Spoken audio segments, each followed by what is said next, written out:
Well, not too many people signing in, I guess. Good afternoon. I'm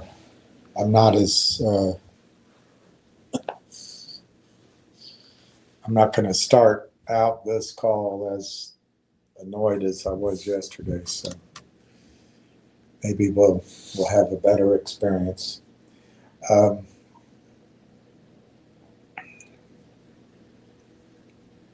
It's Thursday. It's October 22nd. I don't know. Whatever it is. So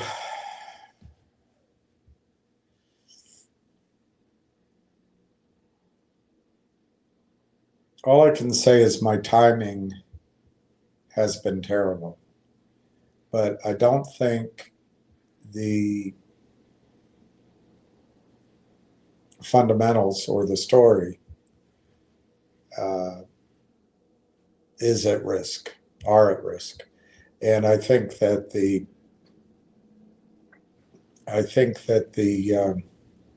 wait is going to be worth it. I think the story, I don't, like I've admitted, I don't speak with the company, so I don't have direct access to information, but I try to talk to a bunch of people and everybody's got their opinion. But I think the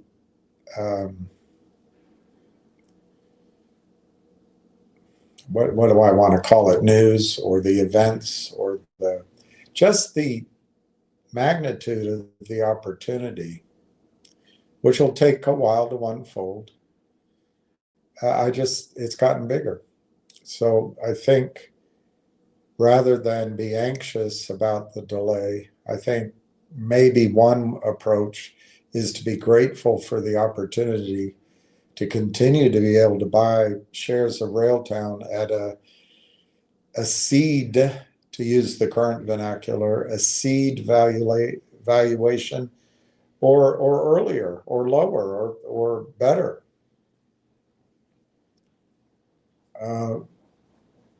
I know I'm a broken record on this, but there'll come a day where you can't buy it under $1, can't buy it under $2. And I think that day is soon. What does soon mean? Unfortunately, I don't really think it's going to be October anymore. And that's another black mark for my predictive abilities. Today is Thursday. if there's good news, revenue or otherwise, why put it out on a Friday? So I think this week is toast in terms of news. I don't know anything. I mean, anything can happen. So I think it's next week. And if I had to guess, it's not Monday. So it's probably Tuesday, Wednesday time frame. With our experience on news releases here, there's probably a little bit of a lag, day or two or three, before buying comes in, which I expect at some point. Maybe it won't be because of next week's. Who knows? They got to start putting something out soon, and maybe it's next week. But anyway, I think the stock price moves in November now, not October. And I'm sorry about that. It's just, I think it'll be November now. But that's another week, get through Halloween. And we can make it. We can wait another 10 days or whatever that is. Once the stock starts going up, it's not going to suffer. I mean, anything could happen in a day or half a day or a couple of days. There'll be volatility, but it's not going to suffer a collapse like other stocks that you've been associated with, in my judgment. As it goes up, it's going to go up for good reasons. Revenue, which, for example, which we may not know about, but perhaps there's whales or institutional buyers in Canada who get a whiff of it and they start buying. They're not buying to flip. They're not going to be scared out by these hot money boys. They're not going to be scared out by their crap. So, yeah, I think it's a great chance to buy. I think the worst is behind us of that attack. I might have been a little early calling it last Friday, but I think we've seen the worst of what they can do, and I think it's over. So, it's all opinion, but in my opinion, you can buy here and feel comfortable that it's not going to have another downward spike. Of course, if some kamikaze type short wants to bet his whole fortune on driving it down, maybe they could for an hour or two, but it won't last.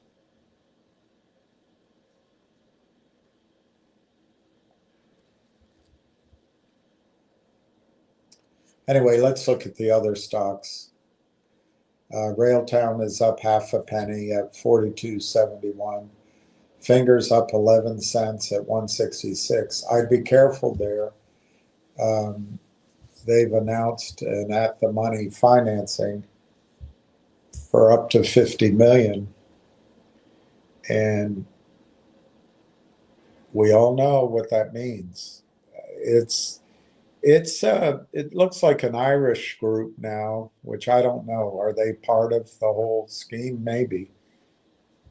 There's some pretty tough as nails, aggressive, look out for themselves Irishmen on Wall Street too.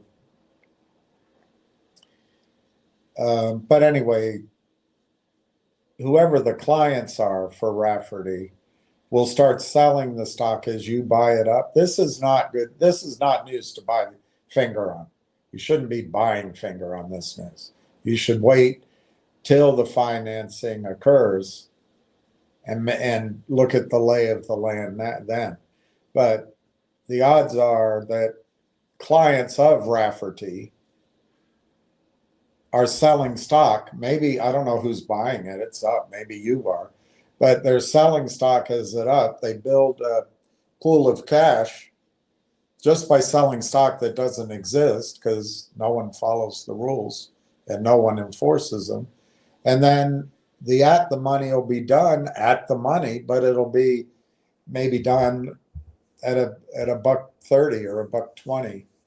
And they'll just take the money they've accumulated by selling stock from 166 downward.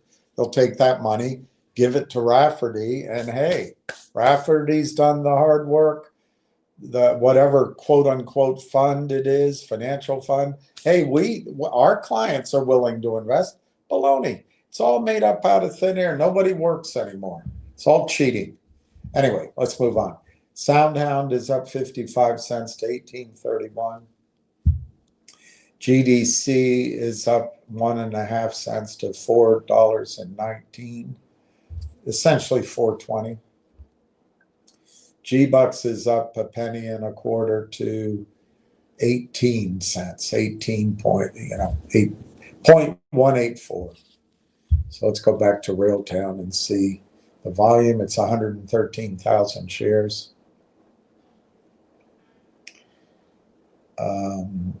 The bid is 42.02. The ask is 43.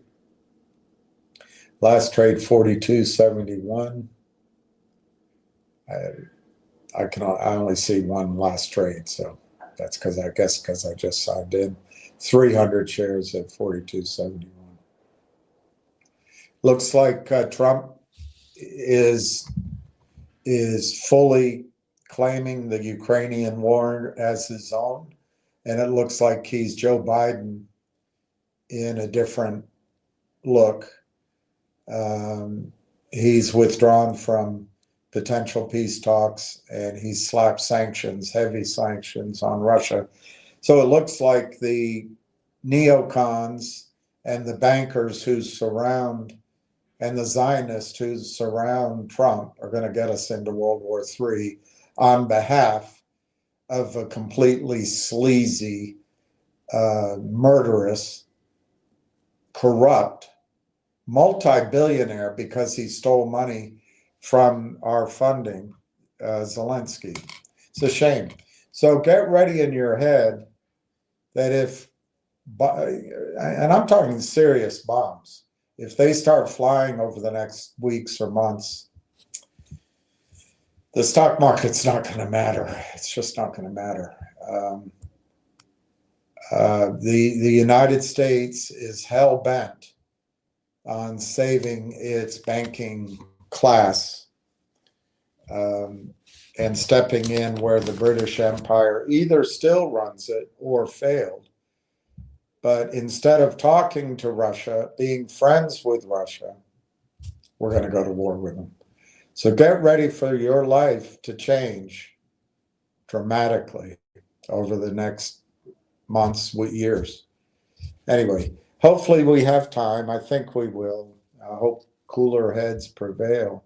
But remember, Putin, who I think is behaving with a cool head, he's got a lot of hot heads behind him too. So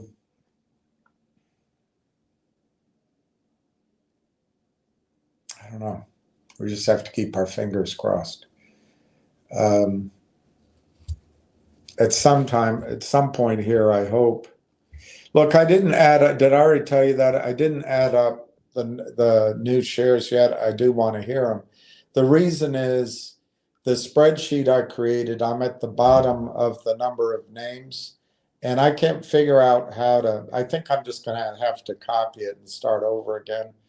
But I can't figure out how to get rid of the sum of the totals without, and I'm afraid of erasing it. So I just left it alone again. I'll try again tonight or tomorrow morning. But I know I've promised to do that each day, but I've done it before when I had fewer names. I've erased a whole column by accident. I don't want to do that again because it's a lot of information that I haven't backed up. So anyway, I just want to do it when I'm, I guess, clear a space and take my time and don't make a mistake. So anyway, I have the numbers. I will add them in. I think we're 14 million shares, though. I think we're 14 million shares. Certainly, if I were to add in that one gentleman who I blocked, slow walk or slow brain, slow head, I can't remember his name, slow thinker. He said he had 250,000 shares. That would definitely take us over 14 million. But I didn't count his shares. I didn't count his shares. I think he's just a hot money guy. If he actually owned it, he's probably already out for a penny.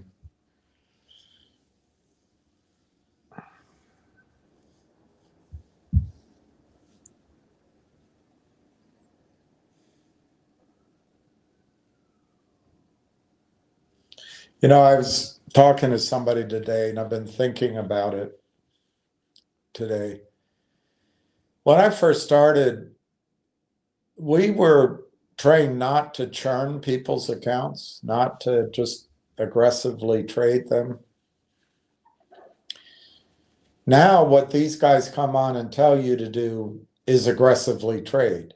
They say, hey, the chart looks like this. If it goes there, you got to get out. Boom, boom, boom. And it's a completely different mentality in the market now. It's this hot money. You don't want to be there. I think it's facilitated with no commission or very low commission, but you pay a price for that. You get stripped of your wealth eventually. But it used to be there was commission on both sides of the trade. So you buy, 500 shares. We wouldn't trade stocks down in these prices, but you buy 500 shares of a $5 stock, it could cost you, I don't really remember. The minimum ticket when I left, I think was $60. But it could cost you $80, 500 shares, $100. So your performance, you had to wait. You couldn't be in and out. I used to help my clients. I would just, and I think other people did too. Obviously, I don't know, but I would just say, well, I'll take commission on the way out if it works. I'll charge you full commission, but on the way in, we'll just do the minimum ticket. But still, it was a lot of commission. And if you lose money, I'll do a minimum ticket. But the commission prevented all this churning. And that's what goes on now. And they want you to churn. That's how they make their money. Anyway, it's not much of a thought, is it? It's just pointing out that I'm an old guy, and it used to be different.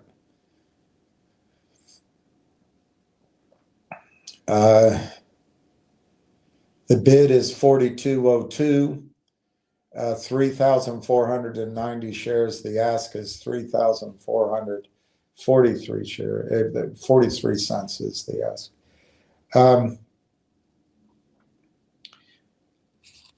I think what's going on at Railtown and AIP right now, based on their filings, and just based on time, and just based on the logic of what successful, aggressive,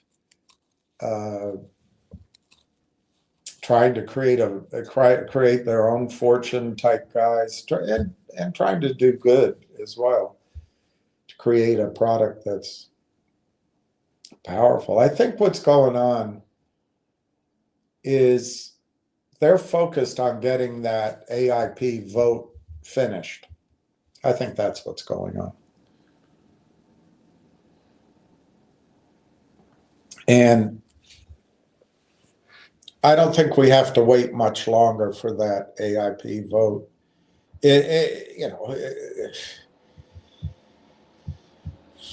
I don't know what's the requirement up in Canada, but it doesn't look like this is a shareholder meeting type vote. This is notify shareholders and have them vote. And as you collect, I read the document to you the other day, 4 pages. That is a tight document. I think the attorneys made it really, if you sign yes, that's solid. And so anyway, as the company collects yes from enough shareholders, it'll cross whatever threshold is necessary, whether it's a simple majority or 2/3 or 3/4. I don't know that answer. I don't think, once they cross that, I don't think they're under any obligation to get the rest of the votes. But maybe out of courtesy, maybe out of completeness, they will. It's not a lot. I don't think they have more than roughly 100 shareholders. So if they make a campaign out of it, they can make sure they talk to and are polite to each shareholder. So anyway, my point is, they may already have gotten that vote completed to the affirmative, which is what I expect eventually anyway. But maybe they're just going through the procedure of letting everybody have a shot at a vote. The latest that vote can go, apparently, is next Friday. And if it has to go to that Friday, I would imagine that you would hear about the vote by Monday, the following Monday. So maybe by All Souls Day, is that day? All Saints Day, All Souls Day, either side of Halloween. By the election day, when it looks like maybe the Virginia governor race is going to be tight, and it might go to the kind of scary, go to the Republican candidate, maybe. Virginia's really blue, though. It'll all depend on turnout. And I don't think the people down in Roanoke or over in Stanton or down in Danville are going to be clamoring to vote for Sears. But I hope they do, because the Democratic candidate looks like a nightmare. But it'd also be interesting to watch. New Jersey might go repub. Is there a future for the Democratic Party? Is there a future? And I am a Democrat. Is there a future for the United States of America? Are we going to fall apart? Are we going to break into 3 sections? A red west and south and a little bit of the middle, and blue northeast, and maybe a little bit of the mid-east, Midwest, and a blue West Coast. Is that what's coming? Because we're not getting along. We're not getting along. Maybe the boomers have to pass on, but it's mostly, elderly white women, and they'll live another 30, 40 years. And they vote, boy. They vote.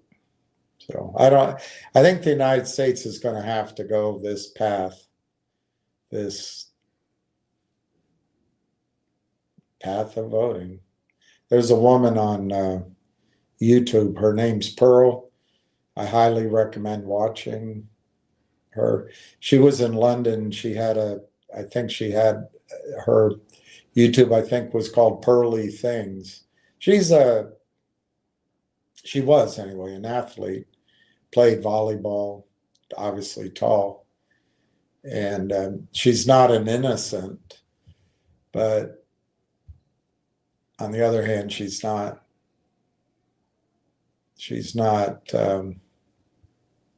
I think her Catholic background limited some of her experimentation, but she started her show in London and interviewed thousands of women and men, and about all issues. And now she's back, I think, in Chicago. And she got, her channel got disbarred, whatever it is. But she's back to doing it again. She has a great following, I think. And she preaches radical acceptance. For example, traditional marriage ain't coming back. It's just never coming back. So stop dreaming about it. she's also um, she's pretty hard on her fellow women who pretend that they're more innocent than they are. She calls them out because it's just her thousands of interviews. She just, maybe women have always been that way, but in the modern generation, the hookup culture may be even worse. The Tinder and whatever the hell's out there, swipe left, swipe right. There's a lot of activity that happens before conniving some sucker into being their husband. But, and I'm sure there's happiness. But anyway, Pearl's view is women shouldn't be able to vote. And then you wouldn't have the unfairness in the divorce court, and you wouldn't have some of these insane policies. But that's not going to be a popular point of view. I once was I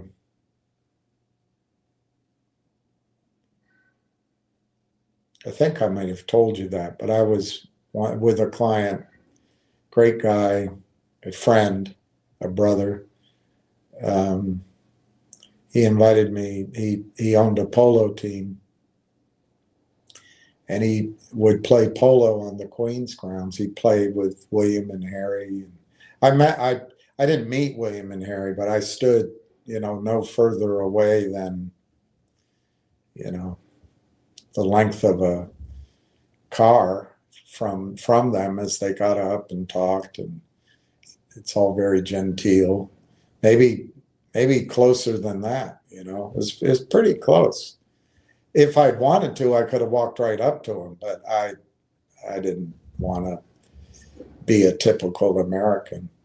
I thought they were great. I saw the Queen. I could have reached out and touched her, heard her voice, saw the Prince Philip. I did meet I shook his hand. He didn't like that. I don't know if he's called an emir or a king. I met the guy from what's that oil kingdom off the coast of China and the Philippines? Yeah, I want to say Bahrain, but that's not it. Can't think of it. But anyway, I sat at this table for the dinner. There's no alcohol, so I can't blame it on alcohol. And I was seated at the Saudi table, or one of them. I was in the Saudi tent maybe. And I'm not going to say her name, but the Saudi who was in charge of the table, it was her table, very wealthy. And I don't know that she's particularly famous in the West, but she was married to a very famous guy. And she's wealthy. I ran into her again in Monaco with my friend. It's always nice to me. It doesn't always remember me, but always nice. But we're at this big table, and it was next to me was a young Saudi woman. By young, I'd say in her late 20s, early 30s, who had just started out as an attorney. Next to her was a young Saudi woman who had also just started out as a medical doctor. Then the person in charge of the table, she was there. I was sort of there, yeah, women around me. Across from me was a quiet Saudi guy, and sort of to the left of me was another quiet Saudi government. The rest were all women. There was another young woman sort of across from me who was in finance, and she worked at one of the big banks, young. There was another woman who, all Saudi women, another woman who was doing some sort of entrepreneur type company. And I forget the woman that was what she was doing, but it might have been maybe at least another one or two older people at the table. The men were older. I was probably, this is probably 6 or 7 years ago, so I was no spring chicken. But the issue that everyone was discussing, all the women were discussing and having fun, was, and it was in the news, was there were some protests in Saudi Arabia. Some woman had driven by herself in a car, and it caused a big international scene, and they were talking about it, and everyone was having fun and excited about it. A lot of energy on that subject. The men were just quiet, and I'm sitting there, typical American, uncomfortable if I'm not talking. No, just kidding. So there was, after they talked, there was a little lull in the conversation, and like an idiot, and I wasn't drinking, I said, well, I said, I don't see what's wrong with that rule. I'd love to live in a country where women couldn't drive. And the whole table, where women weren't allowed to drive, the whole table went silent. The men are looking down. A couple of the women are looking at me, just shocked. But let's call her a matriarch. I don't know. She wasn't a matriarch, but the very kind, lovely woman at the table, she burst out laughing. She saved me. She burst out laughing. And so the whole table forgave me. And then I had come out by helicopter to this thing with my client, with a group of guys. And she very kindly offered me her car and driver back to London. So obviously she wasn't upset with me. But I used to say in my frustration, I remember one time driving with a client, and I would say in my frustration, women should either be allowed to vote or to drive, but not both. So I've always been my sister would get mad at me with things like that. But Pearl believes women should not be able to vote unless they're drafted to fight in wars, and they're not. Anyway, I don't know how I got off on that, but this King's Day and other things that are keeping us apart, that we're fighting each other in this country, a lot of it is this aging boomer population, and that's not the future for America. We should be coming together. Our common enemy are the banks. That's how I see it.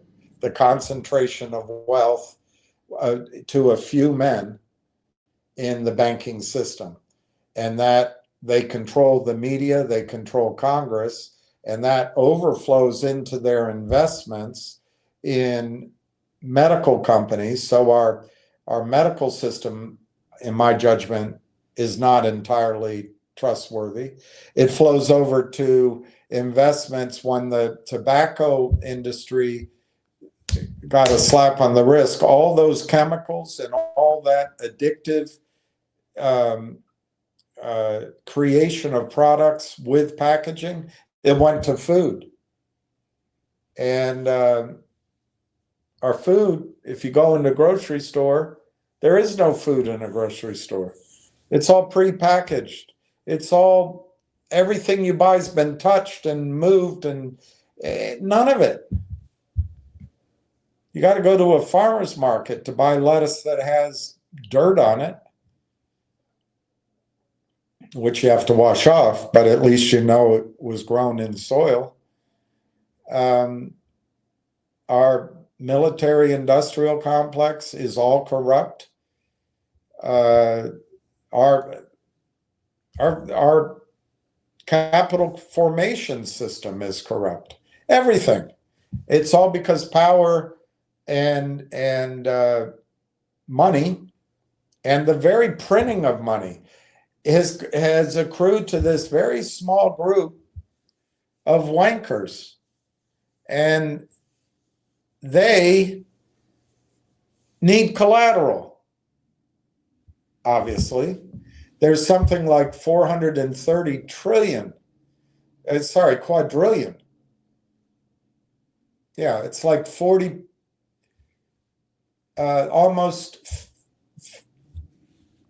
it's 40% of a quadrillion, and it's getting higher, of derivatives created out of thin air. They need collateral. So we're going to go to war with Russia because we have this argument, because all these women hate Trump because Billy Bush and Hillary Clinton, I mean, it was disgusting what he said, but they just take a small snippet of it and all the women hate him. So we're at a war with each other. Whilst the banks take us into World War III for collateral. So I kind of see Pearl's point, frankly. It's a little unfair, though, isn't it?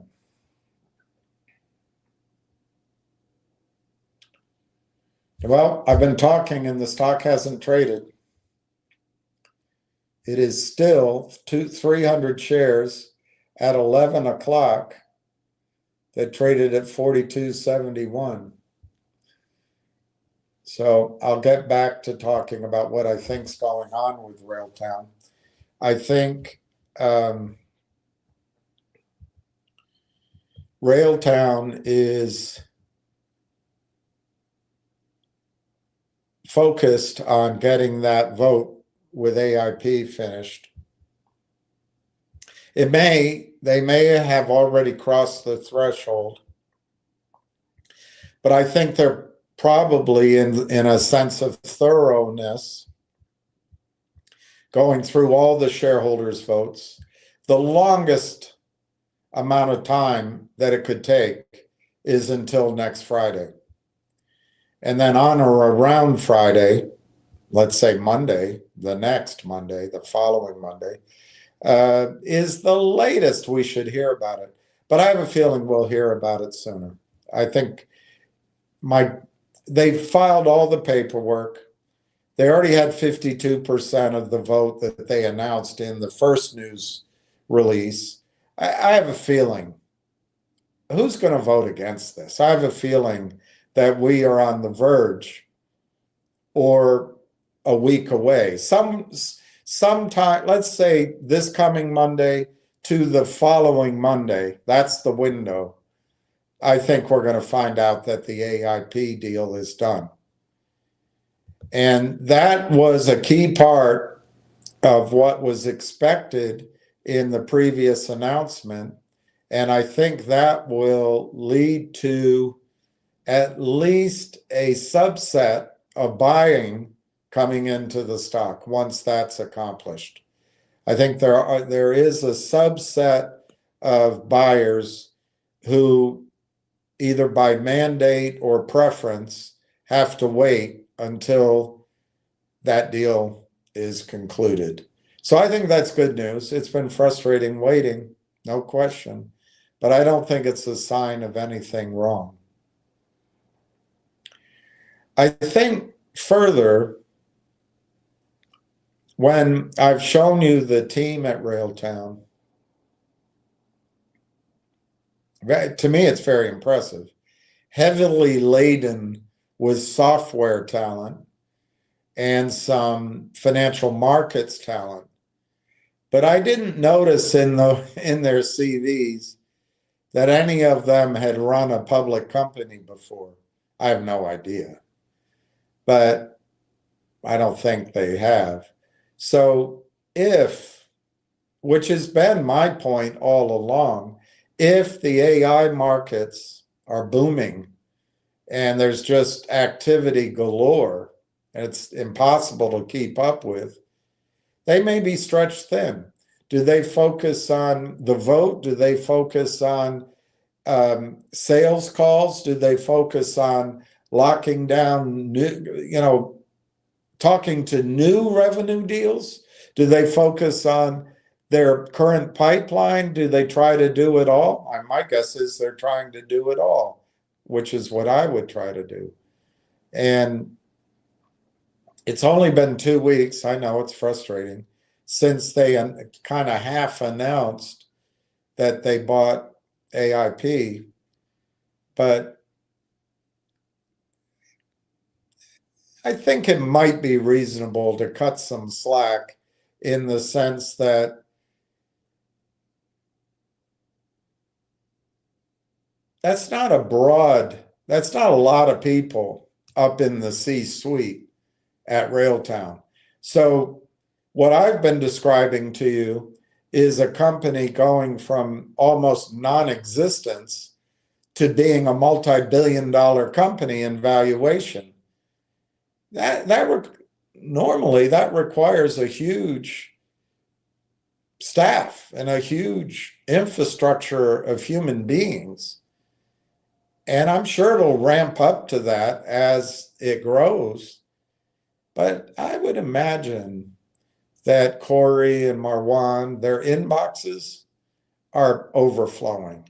And the IR department, which looks like one person who also seems to be interested in other companies and building her own list of contacts, she might be overwhelmed. It might be. So anyway, my point is, I think they're focused on this vote and doing that properly. I think next is some sort of combination of bringing their pipeline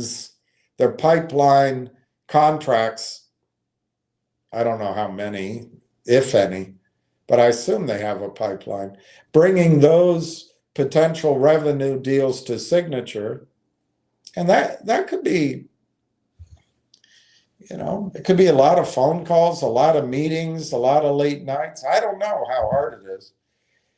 So I think they're addressing their accrued pipeline, but there also may be new opportunities in the AIP. That's 5,000 companies that we know about. They've talked about it. Could be in that unicorn software. There's 3,000 companies. Their phones may be just ringing off the hook. So I'm willing to cut a little slack that we haven't seen a revenue deal yet. And maybe they have to wait till the AIP slow walk is finished. This is all by saying, I think they're working. And I think we're going to see revenue tie-ups, whatever they're called, SCEs, enterprise sales agreements. I think we're going to see enterprise sales agreements. By my count, we've already seen 4 or 5. I don't know if we'll see revenue in there. We never have before. But I think we're going to start seeing these enterprise sales agreements. Nothing's happening this week. Next week, maybe. But maybe not then either. So, nightmare of nightmares. I think November's our month now. How many months have I had to say that? The only one I get credit for is I told you I didn't think anything would happen in August. That's the only one I get credit for. I was wrong about July. I guess you could say I was wrong about June, but I was wrong about July. I was wrong about September, and I'm going to be wrong about October. But I don't think I'm wrong about the fundamentals. I don't think I'm wrong about the price targets that I've given. And I guess before I go to your comments, I just want to say something about my targets and my predictions. They're all predictions. They're not promises. There's broadly three. Look, I'm assuming the stock market remains strong and other variables in the world remain the same. I can't go through all the potential variables, but assuming all of that remains the same, I think there's three key aspects of my predictions which, if they fall apart, they fall apart. One is that the AI market and the flow of capital and the keen interest and the acquisitions remain strong, so that the multiples on ARR, annual recurring revenue, remain high. I try to use 35, 50, 75, but occasionally I use the higher ones to make my points. But the best AI companies, the quickest to market, first to market, and in the higher growth revenue trajectories, and in certain areas of AI, which I think Railtown is in, they get 100, 150, 200x on forward revenue. So that's one assumption that I'm making, is that continues for the next 6 to 9 months. But, the window on that kind of thing, my experience has been, doesn't gradually close. If there's a closure to the window of funding and financing and excitement, which I don't see on the horizon right now, but if there's an end, it comes quickly, comes very quickly. It's like a door slamming in your face. It's like showing up to your girlfriend's apartment, ringing the door, and she says, "Oh, hi, come on up." And as you walk up the stairs around the elevator and you come around the corner, she comes running out the door, smiling, all dolled up. And you're so happy that she's happy to see you. And then her face falls and she says, "Oh, it's you."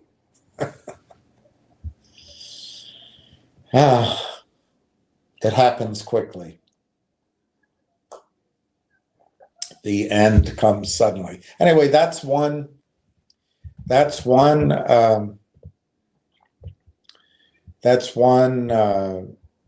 assumption, let's call it that, one variable.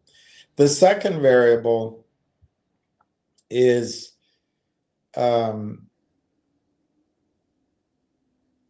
and I might have mixed two of them together in that one. Let me think. So the one is that the multiples stay strong. I guess the second is that the revenues come in, and they come in strongly, and they are growing rapidly, and they are visible shortly, like December or January, and they're big. So that's one of my assumptions. And my timing assumption, that's the third thing.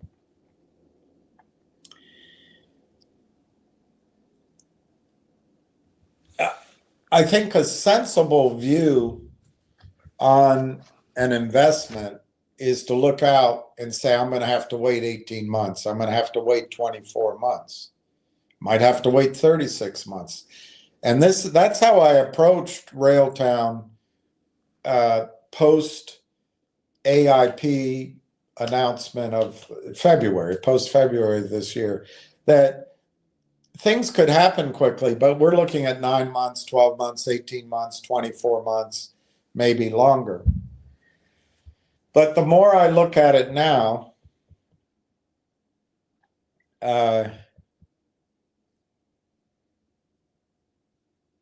that time frame for I assume the company wants to be sold rather than competing with Microsoft on its own. So I guess that's a fourth assumption, that the company will be for sale at some point. But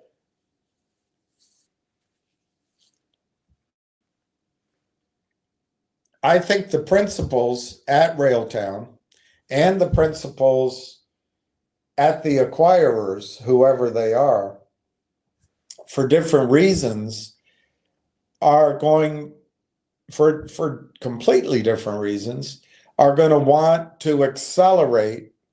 The buyer's going to want to buy more quickly than you expect.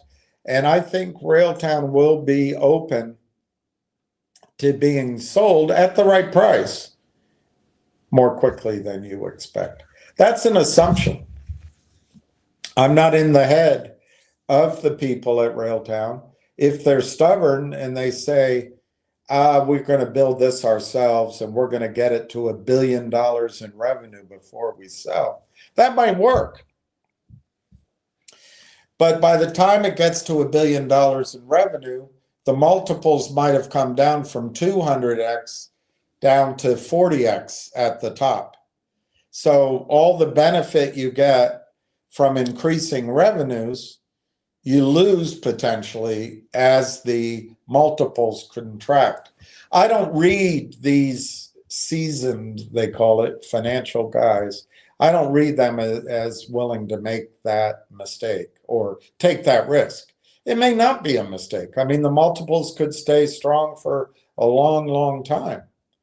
But I think, as I said the other day, yesterday maybe, I don't think they'll sell the company at 25 bucks. I just don't see it. Do I know what I'm talking about? Hell no. But I can look at the revenues. I can look at other companies being sold. 25 bucks, they'll leave a lot of money on the table. And I think they're going to be aware of that. Will they sell early at a current valuation? I doubt it. Let's use a number. If let's say they're doing 40 to 50 million revenue, annual revenue exiting this year. 50 million is all. Are they going to sell themselves based on that number as they exit? I doubt it. They're not going to accept that. They'll say to whoever's acquiring them, well, wait a minute. Here's our file on our pipeline and everything. Here's our data. It's all audited by Kumquat, Petrie, and Dunn. And here it is. We want to be paid on our projection of revenue for 2026, and that might be 175 million. So I just, and we'll go through some revenue numbers a little later. I've done it before. I don't know why my eyes are bothering me. But when I've played with the numbers, I don't think the company, and this is where you have to be wary of my numbers, because I'm making my own assessment, and what they're thinking, who the hell knows? But I don't think the company's for sale at $25. I don't think it's for sale at $50.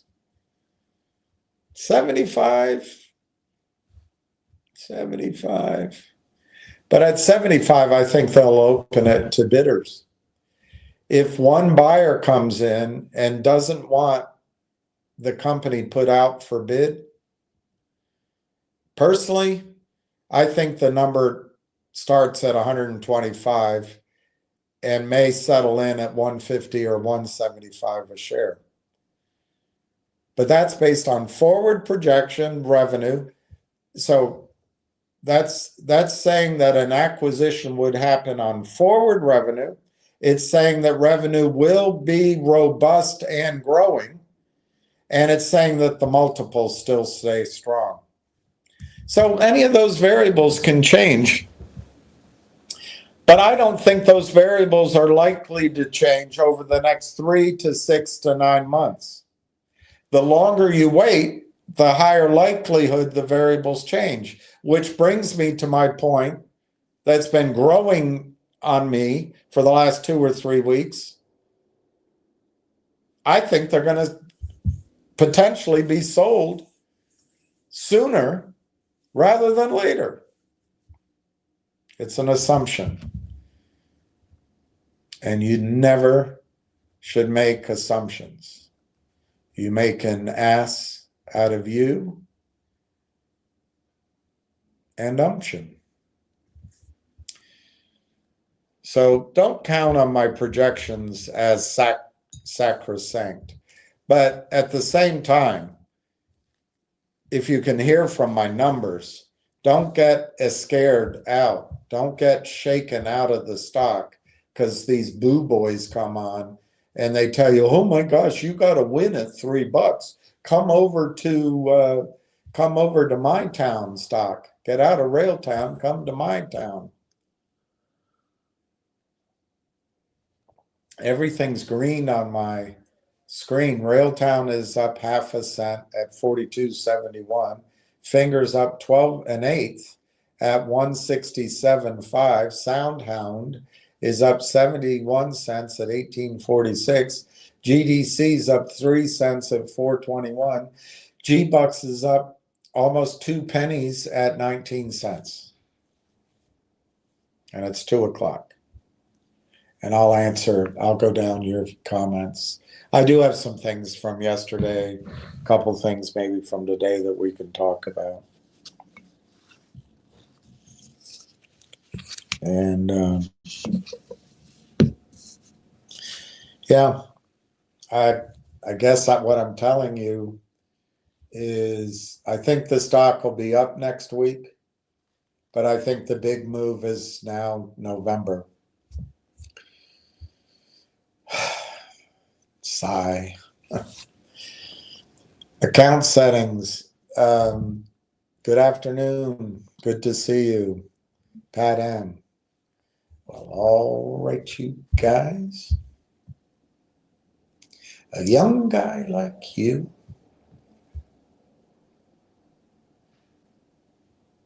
should be in the cat plan. You're going to make a lot of money. He once told us, I was at, I think it was after softball or after a sales meeting.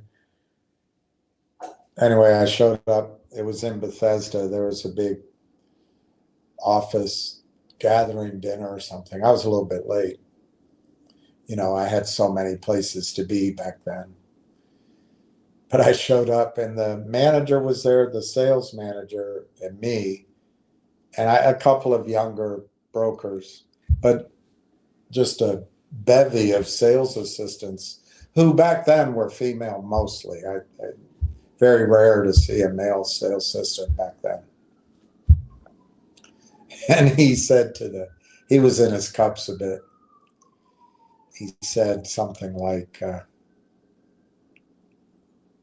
ladies, or girls, probably ladies, probably had a puff on a cigarette. What you need to do is marry a broker. they're going to make a lot of money. And he wasn't wrong.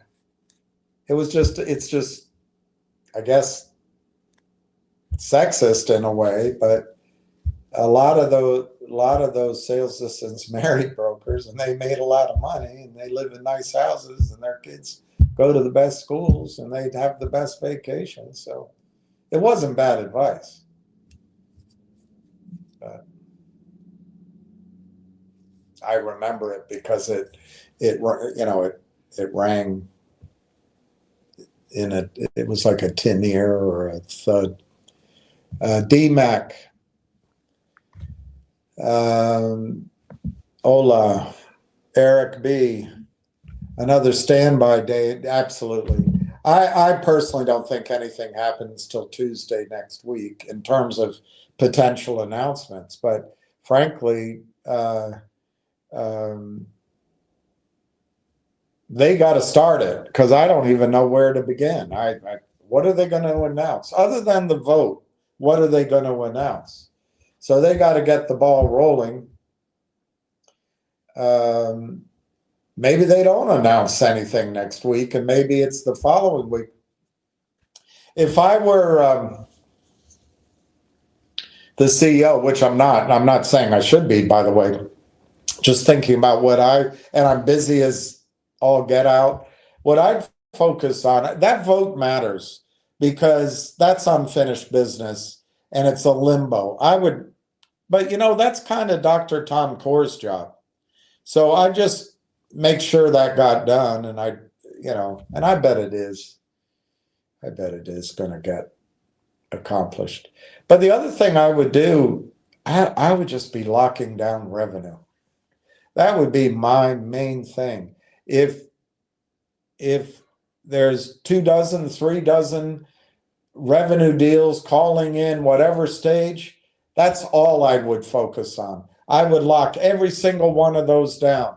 And only after that would I go back to some sort of press releases. I think my next thing, if I could spare some time, I would talk to research analysts, because research analysts can do your marketing work for you. So I do that. And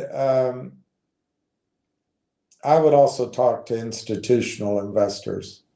Like for example, I'm sure he always talks with John Ruffalo, but John Ruffalo's Mavericks 2, it's a perfect fund. If there's someone at that fund, not John Ruffalo, but someone in charge of AI investments, I'd make sure I spoke with her. And I say, you know what, I'm available. Do you want to go through our presentation? Because institutions, when they make a buy decision, there's a lot more zeros at the end of the ticket than there are on a retail call. So those are the 3 things I'd do before I even got to a press release. And who knows, maybe that's what he's doing. But we would like to see, I would, I'm sure you would, we'd love to see it'd be great if they press release that the AIP deal is finished. But we'd all love to get something that is confirmation of the story, just anything, a research. I predicted, and I was wrong, obviously, but I predicted this capital research person would have a report out last week, I think I said, or was it this week? Anyway, either way, I'm wrong. It didn't happen. So will it happen next week? Who knows? My guess, that report is going to also wait for the AIP deal to be finished. Because if you put out a report and the deal isn't completely finished, there could, even though it's a small chance, there could be a reason for embarrassment if it fell through. So I think a lot is pending getting the AIP deal done, which I see no risk to that deal, 0 risk. But nothing has zero risk, I suppose. But I really don't see any risk. Railtown now is the only stock in the red. So let's see what's happening with it. It's 42.12, 42.02 to 42.99. Those haven't really changed. And 500 shares came in for sale at 42.12. 500 shares. $230 worth of stock has changed the whole price of the complex. I like this. Julius, I like that. When the going gets tough, the tough buy more Railtown. When the going gets tough, buy more Railtown. I agree with that. Can Nguyen, Eric B., without news from Railtown, all we can do is be patient. I agree with that. Hold your stock, hold, and wait. And in a year from now, the game will be different. I think that's true. And I was just trying to explain, Eric, I don't want to put false hope that things will happen more quickly, because they may not. But I just can't get it out of my head that it could happen more quickly. So that's why I talk about it. I talk about the upside and the glorious targets, because I also don't want you to turn your shares into hot money at the behest of these people who don't care about you. They just have, I'm not talking about people I'm talking about people that hide their name. Their goal is nanoseconds and nano minutes and nano hours and nano days. You don't have to get caught up in that maelstrom.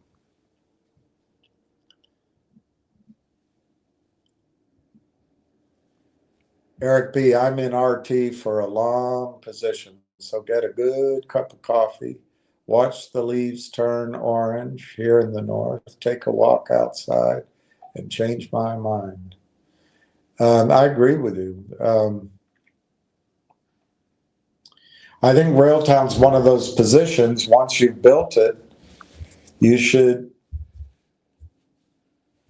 go do something else. And you may not have to make a decision. Now, that's something I keep saying as well. It may be it's bought out, you end up with shares of Microsoft. It could be any company. I'm just using one because it's easier to see it as a story. But we'll have to judge that. I mean, if it's 9 months from now or a year from now, and the market for AI is looking a little Raggedy Ann, and there's an offer on the table, and you can wait and get Microsoft shares, it might make sense to wait. But if the market looks like it's topsy-turvy, maybe you go to cash. So there's no, as we sit here right now, there's no one plan of action for the future. But I just don't want you shaking out at $3 or $4 or $7 or $10 or $15 or $20 or $25, have to pay taxes, and then the darn thing goes to 75 or 100 or 125 in a buyout. There's a very real risk of exciting upside. And I don't want you to, we've never had that before. So our brains are trained for all the nightmare scenarios. Our muscle memory, our electric synapses are all trained for being pulled. And I don't think that's where we are. Absent World War III or that volcano Krakatoa, erupting that takes the whole world down, or this A3 Atlas turning on all the planets in the near vicinity, Mars, the moon, and all of a sudden we're invaded. Eric B., sorry for my so-so English. My French is way better. Alors, ne discute pas tout le temps.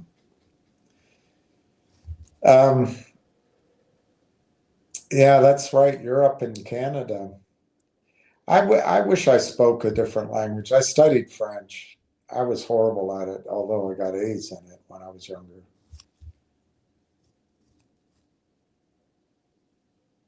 I'd rather be able to speak something like Russian or Arabic. Chinese seems very difficult, but man, if you could speak Chinese, your future is bright. Spanish. I mean, I don't know why I didn't take Spanish. Everybody speaks Spanish here in the US of A. French, as much as it wants to be the lingua franca, it's really only spoken in France, Montreal, maybe a couple of neighborhoods in New Orleans, and in the French Empire in northern and eastern Africa. It doesn't have the broad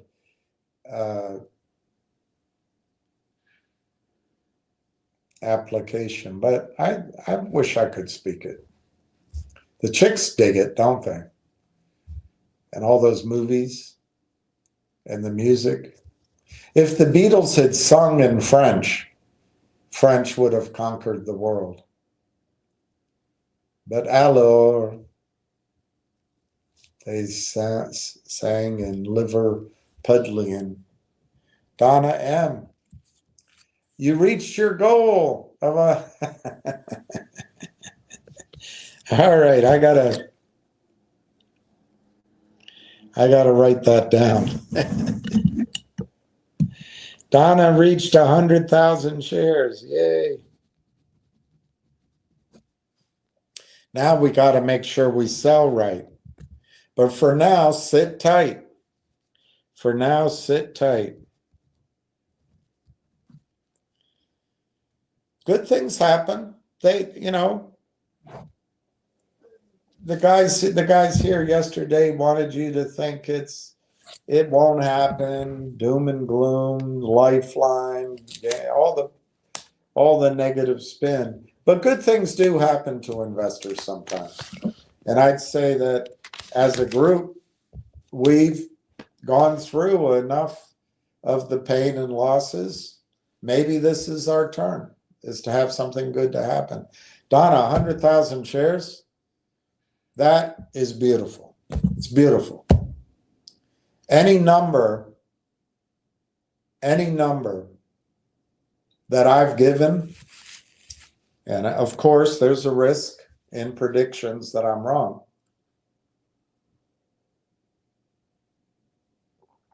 But any number I've given, you're going to be a wealthy person.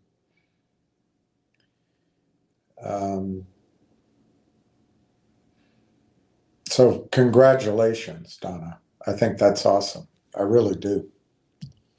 Now you just gotta, like some of the advice here, be patient and just distract yourself with other things, not the hot money, not the, hey, you got to get into G-Bucks, it's going to 150 and now it's 18 cents. I'm not picking on anybody. The system is, it's like a buzzsaw. It's like one of those wood, you know, around here it's called asplund, but you know, you see the trees fall down, they come up in the orange vehicles, they open up the back of the truck, they turn on the engine of this orange maw, and it's and they put a tree in it. The big tree, massive 200-year-old tree goes down in there, and it comes out in wood chips in the truck. That's what the stock market is for these small stocks. You don't want to be there. You do not want to be there. So don't get distracted by those stories. Hang on, Snoopy, hang on. I'll let you know. Unfortunately, the risk will be if I let you know that I suddenly have questions and I'm worried or something. It's going to be hard for all of us to get out at the same time. That's kind of the risk of low price stocks, and that's why you buy when no one else is buying, because you get a good price. And I don't think you're going to have to sell Railtown, because I think it'll be bought out. But in general, the time to get out of low volume stocks is when everybody else is buying, even if you leave something on the table, because at least there's volume there to get out with. At least there's demand to sell into. But anyway, I don't think we're going to face that either scenario in Railtown. I haven't heard anything negative other than timing,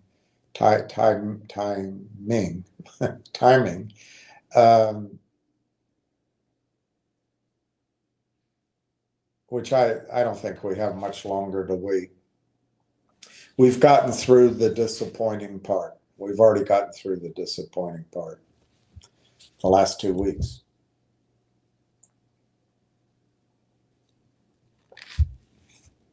Good job, Donna. Eric B. Oh, great position, Donna. Donna, thanks, Eric B. Pat M. Yeehaw, Donna, you rock. Around the clock. Thanks, Pat M. Good for you. And isn't it great for all the sort of angst, at least that this time, and you you're able to meet your goal. It's great. Clay Schoolfield. That's great, Donna. Happy for you. Now Railtown perform. I think we'll get there. Donna M. Thanks, Pat M. Richard K. He always comes in slightly negative. If you had my girlfriend, she would tell you you're Eeyore, but she'd love you anyway. Richard K. Good afternoon, William, in spirit of luckily. Has Railtown management talked about any dilution for purposes of acquisition? Not to me. They don't talk to me. But I did ask as recently as this morning. Of course, it's just opinions I get back from people that own the stock. The only, this word dilution is thrown around like a 4-letter word.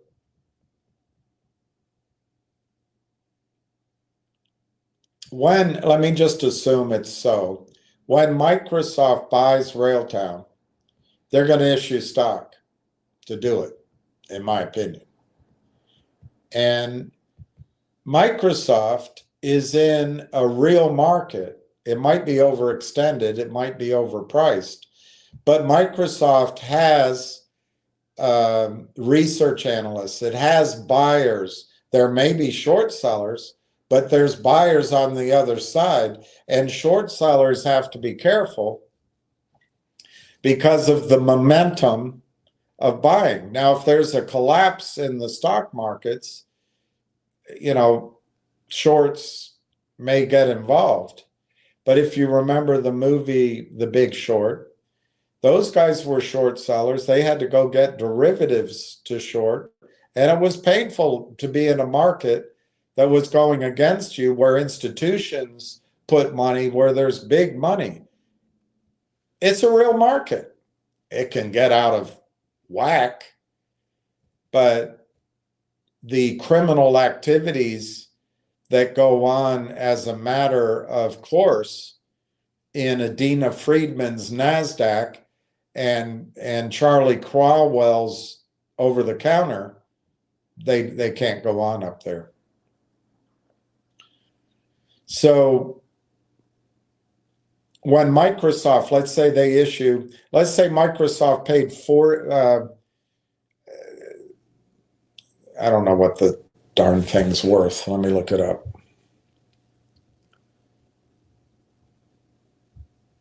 It used to be 4 trillion, but I don't think it is now.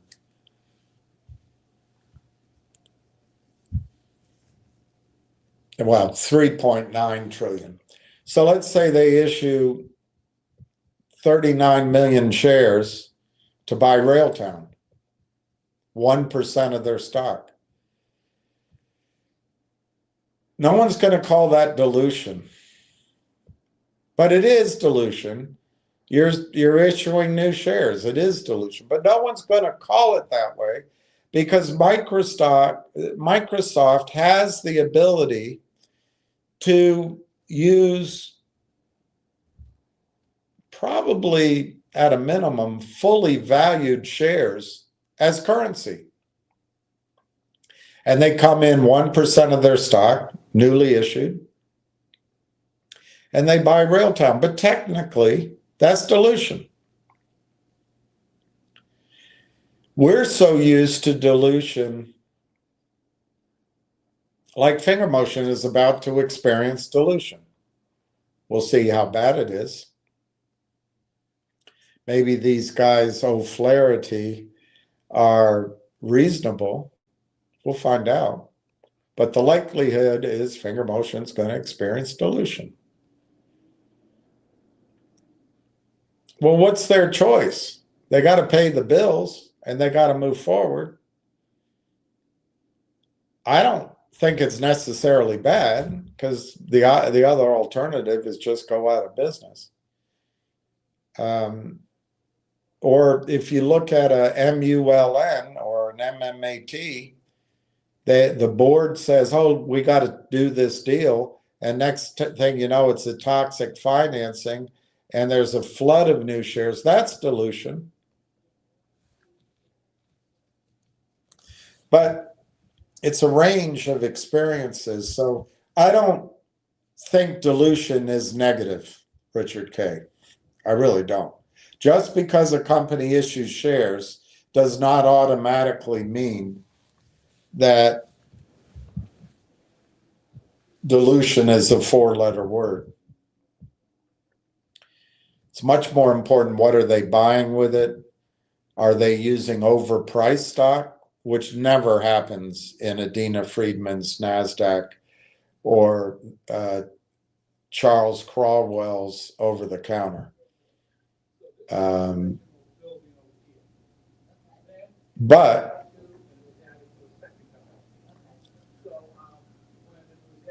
your question is a real one, which I've addressed over the last weeks many times, asking different people. What if Railtown, once they buy AIP, let's say there's a company out there doing, I don't know, 25 million in revenue, and they want to roll it up. Well, if the stock's 50 cents, they may have to issue 50 million shares to get it done. But if the stock's $5, maybe they issue 10 million shares, or maybe they issue fewer than that. If the stock's $7.50, maybe they only need to issue 1 million shares. So there is a sliding scale there. But what are they getting in return? I'm making up the example, but if they're buying 25 million in revenue that's growing and it gets a big multiple, you know, they may be adding 250 million at 100 multiple to their market cap. So this idea of dilution being some negative word, you got to get it out of your head. As long as they don't sign a toxic convertible note, as long as they don't get in bed with these criminals financing, and I don't know if O'Flaherty is or isn't,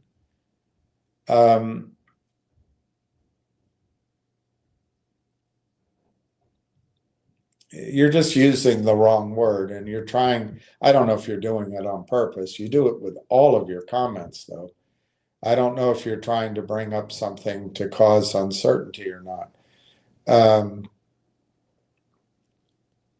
There will be more shares issued of Railtown, and that's why when I give you numbers, I use sometimes 250 million shares, sometimes I use 300 million shares, sometimes I use 275 million shares to account for the issuance of more shares.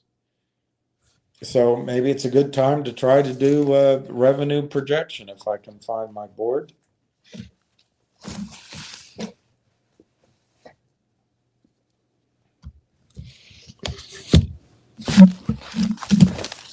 We'll just make one up. We'll just make one up.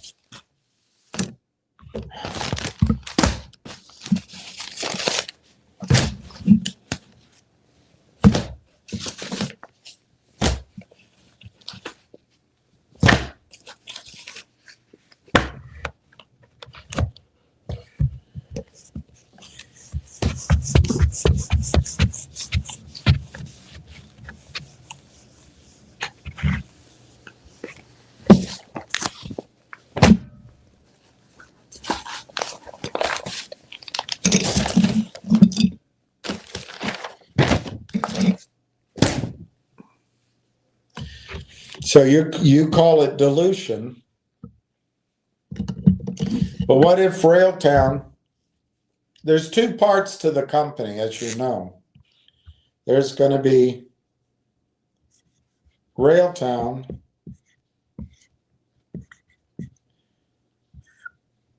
and we'll call it conductor, and we'll call it AIP. So going forward, there's going to be two parts to the company which are going to generate revenue. Likely on the conductor side, it's all going to be enterprise sales agreements, ESAs. So there's going to be little to no stock issued, likely. Over on AIP, they've issued 50 million shares. You would call that dilution, I guess, to scare people. But they're going to, Railtown is going to issue 50 million shares to AIP. There's some clawbacks, but they're meaningless. They're just meaningless. So because of that 50 million, the current shares outstanding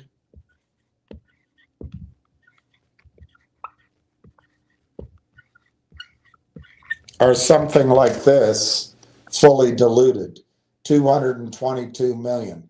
And you're going to call that dilution because it used to be 175 million, or whatever the arithmetic is. And they bought AIP. So, hey, it's dilution. Uh-oh. But the question is, what'd they get for it? They got a lockup, probably a first right of refusal to acquire 180 companies. They got a network of companies they can cross-sell to. And they got the brains but behind Omer. So I think it's a reasonable transaction. So let's take, on the conductor side, it's unlikely that they'll buy any company. It's just unlikely. It's possible. if an investment banker came to him and said, you know what, we have a company in your same space and we think it'd be a fit, it's always possible. But I put the odds of that as pretty low because they're going to focus on their own business. They can create their own business and get a better rate of return than buying somebody else in the same space who will probably be overpriced. So what if AIP, let's say there's a company there who is doing 40 million in revenue at AIP.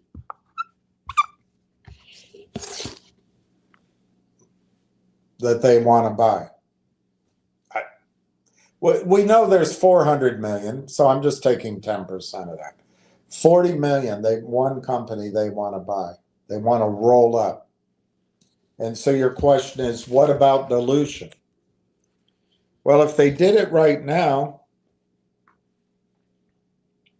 see, there's so many variables. What's the growth in revenue?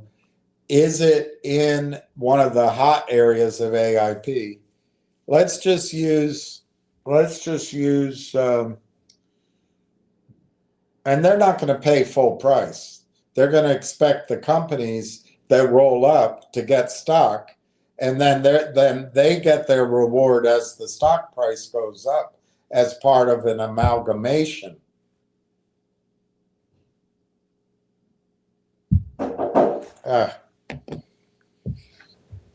Hang on a second.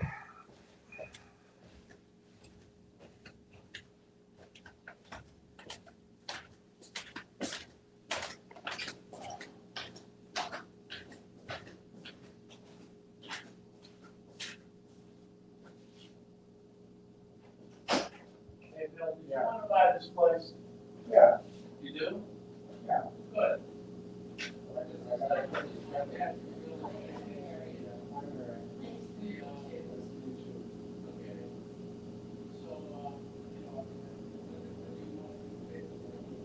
See, this is I've got to do the market and all that. But are you, whose agent are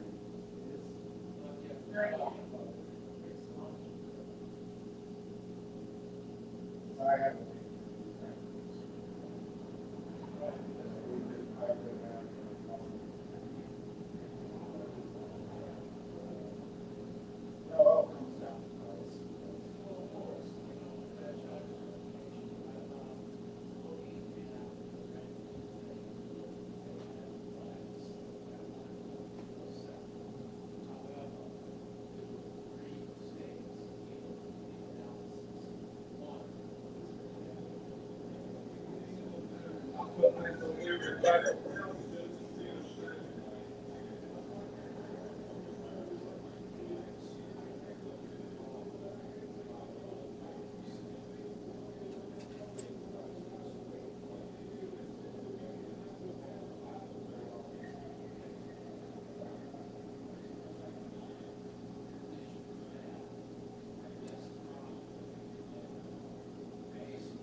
have a card? Because my, if she's still, she's 70, so I assume she's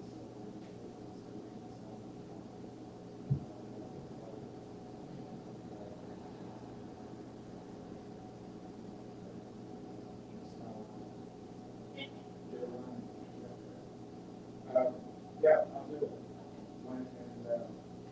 She said, once I talk to her, she'll probably know.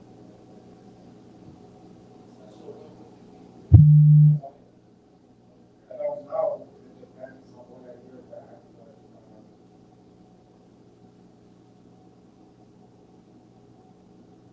yeah, I mean, it could be, I guess. But I would expect that it's going to be, for me, I accept everything you said, but it's going to be, I don't know this area, but I do a little bit of analysis on comps and zoning and all that, what we can do.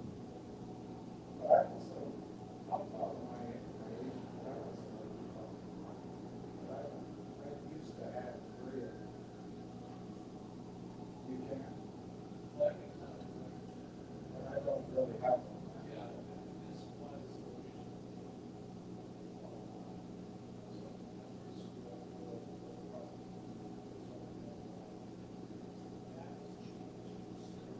It's still up for you.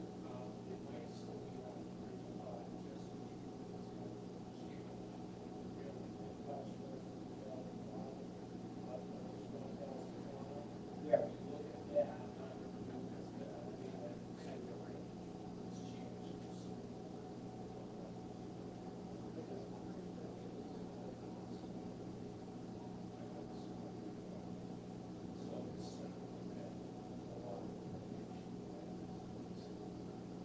The other thing I have people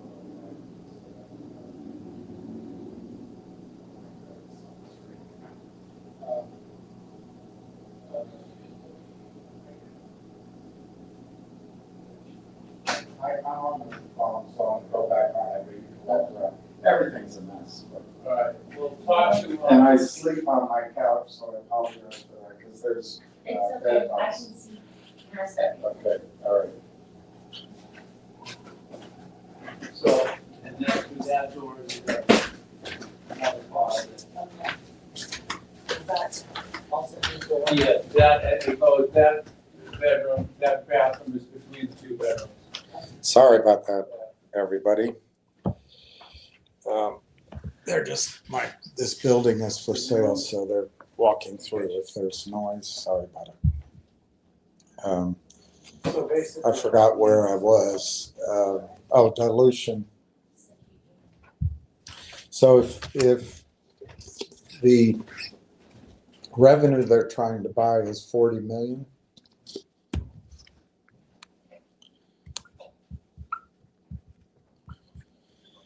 what multiple do you put on it? I wouldn't think they'd overpay, so I'll just use 10 times. That might be low, but remember, they're trying to bring these people into the group, the amalgamation, and it's in the interest of the group to acquire each other relatively inexpensively. Their exit is in the appreciation of Railtown down the road. So if you assume 10x, they'd have to give stock worth 400 million, or cash, stock and cash, or some other incentives, 400 million. Well, if the stock's 40 cents, let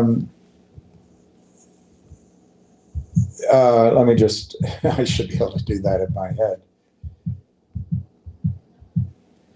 That's 1 billion shares they'd have to issue to acquire 40 million. I'll write it down, 1 billion shares.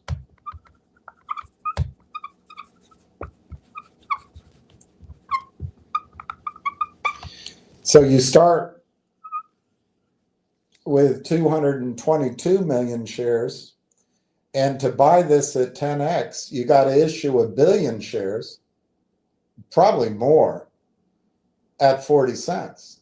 So the company, whatever the name of this fictional company is, takes over the whole thing. That's what happened with Logic. That's not going to happen here, Richard. They're not going to do that. They're not idiots. Let's keep the same example.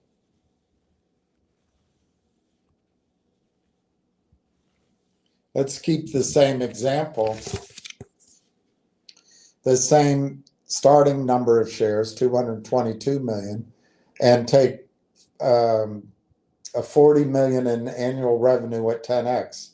400 million enterprise value is the acquisition. Well, what if, Richard,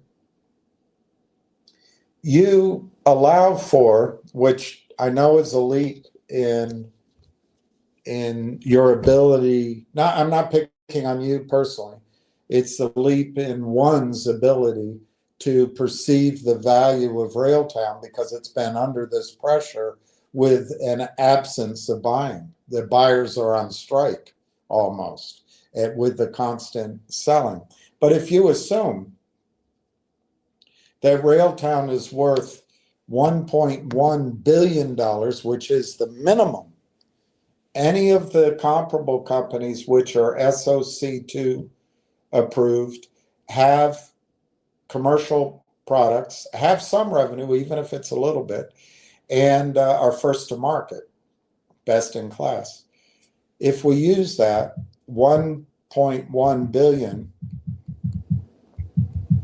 and I know it's hard to assume, but you're going to have to, and we use the 222, 22, 22, 2, that's $4.95 a share. That's $5 a share. So, Richard, let's assume the company goes to a valuation of 1.1 billion at $5 a share. How many shares are you going to have to issue to achieve 400 million in valuation? Well, it's pretty easy. 400 million divided by 5 is 80 million instead of a billion, 80 million shares. Well, 80 million is still a pretty big dilution factor on 222 million shares. But it's not as bad as doing it at 40 cents. But here's the thing. What if you get that deal done and you now have 300 million shares, but the valuation now of the 40 million in revenue is priced at 35 times revenue because you're a viable company with leadership going somewhere. Well, all of a sudden, 300 million, I got to do this quickly in my head. Let's just assume there's no other revenue in the company. At 40 million times 35, it's 1.4 billion. Oh, that's not going to bump it up very much. But let's go with it anyway. Use 300 million in post-merger shares. It's about the same price. So that doesn't help much in my example. But you now have a company that has 40 million and growing, and you go roll up other companies. Now, I don't think even that deal's going to get done, Richard. I don't think you're going to see this kind of transaction done for 80 million shares. I just don't think so. I think you'll see the AIP roll-ups happen at higher prices. But remember, this example I gave, I assume no revenue from Conductor, right? So what if Conductor generates 40 million by the end of the year?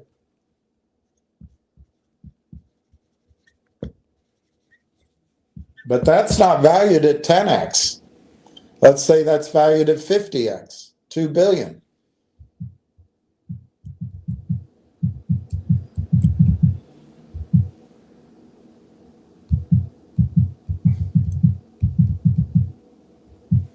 That's $50 a share. If I did this right. No, sorry. I divided it by the wrong number. It's much lower than that. It's 2 billion divided by 222, 222, 222. $9 a share. So if Conductor gets into gear and the stock goes to $9 a share, well, then when you buy that previous company that I was talking about, making it up, for 400 million,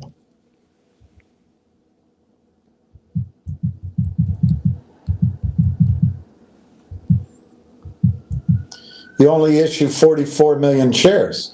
Now, by the way, you could do that deal. It'll have the same net effect. You could issue stock and let's say warrants or options, performance. You know, it could be tied to performance.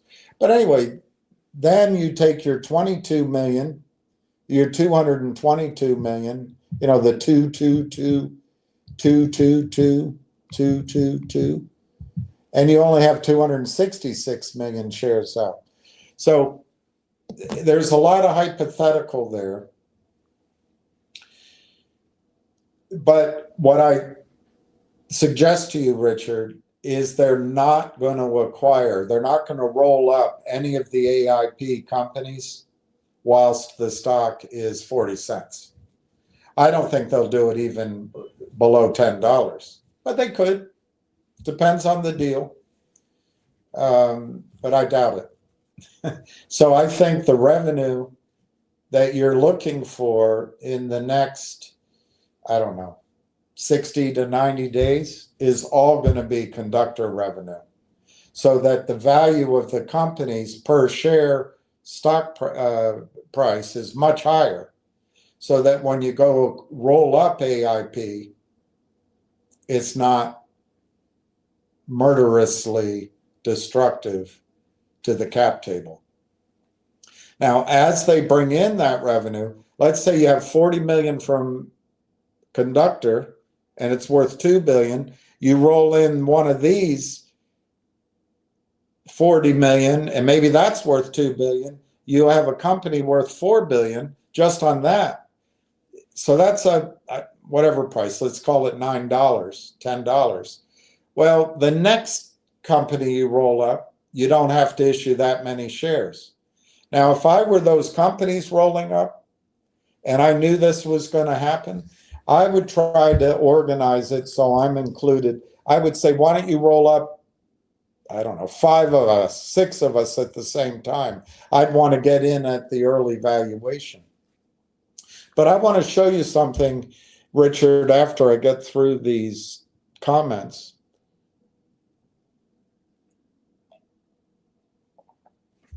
Somehow, Constellation Software rolled up all these companies without issuing stock. Without issuing stock. Without issuing stock. I don't know how they did it at first. I know how they do it now. They just have the cash, or they borrow money inexpensively because they have so much cash and cash flow. But back then, how did they do it? I don't know. I think there's potentially 2 ways. One is to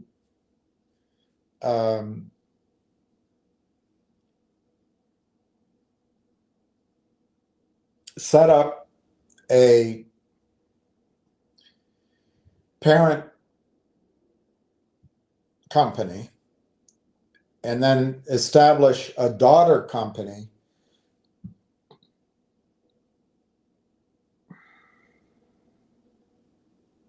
because you're going to roll up a bunch of companies. So establish a daughter company every time you acquire one of the AIPs, and then the revenue split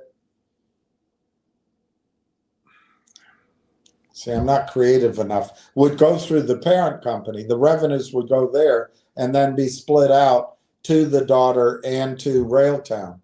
Or something like that. Setting up a company to basically say to the acquired company, we're going to give you all the capital you need to develop. We're going to cover all your costs. But then when the revenue comes in, we're going to split it 50-50 or whatever they agree. That's one way. Another way is just do a revenue sharing deal without issuing any stock. Just share the revenue. We're going to guarantee putting up, and then we'll split the revenue. I don't think the acquired company would be very interested in that, because they all know that the way to wealth is stock ownership.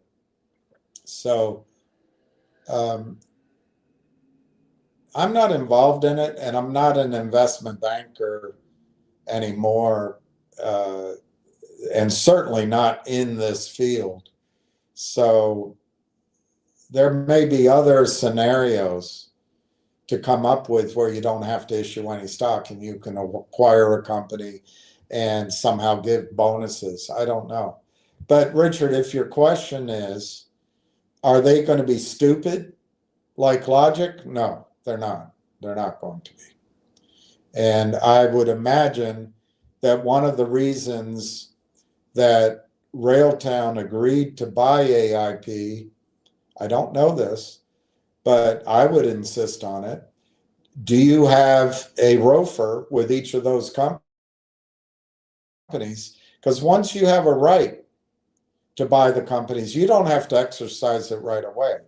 And that's why I'm telling you, Richard, if I were Corey and Marwan, I'd only be focused on revenue. I'd only be focused on revenue. I wouldn't be focused on PRs. I wouldn't be focused on making shareholders feel lovey-dovey. I'd be focused on revenue. Why? Because that's the fastest way to get your stock price up, and therefore you can roll up the AIP companies without destroying your cap table. And what this explains why, in my judgment,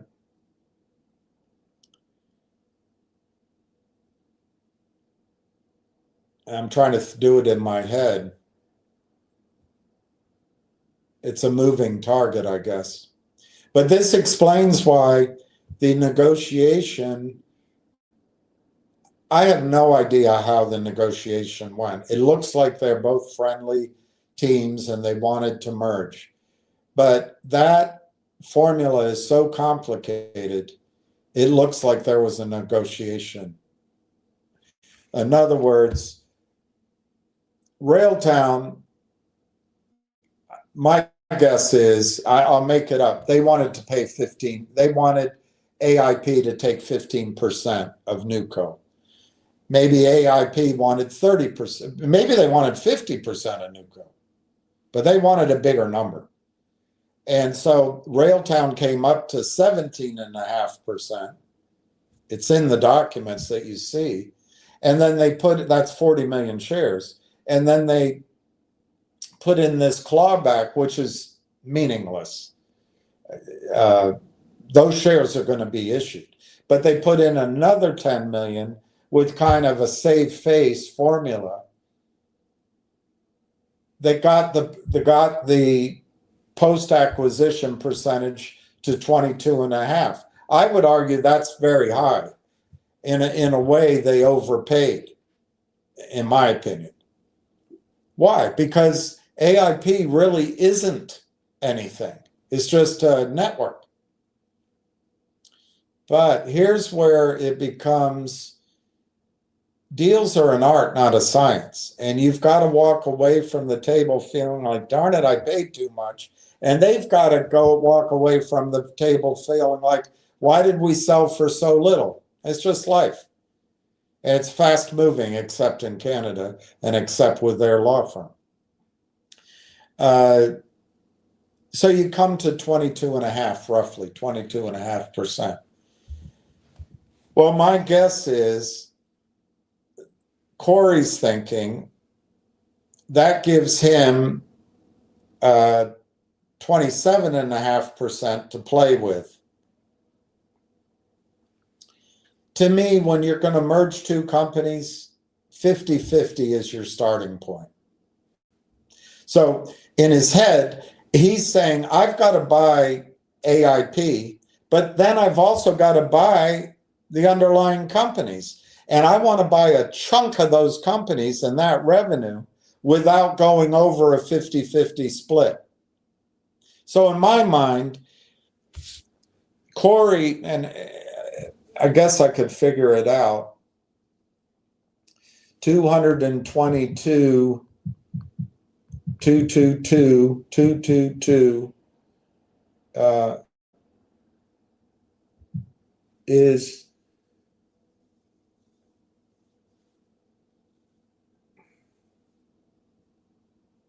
well, it's easy. It's easy. So Corey's saying we could go to 444 million shares issued. In your words, you'd call it dilution, and we'd be at 50-50.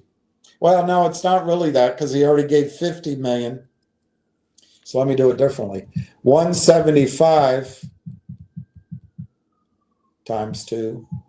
We can go to 350 million shares. I would bet that in Corey's mind, that's his hard cap on how many shares he wants to issue rolling up AIP companies. And then he wants to do it with debt and cash flow. That's my guess, because it keeps it 50-50.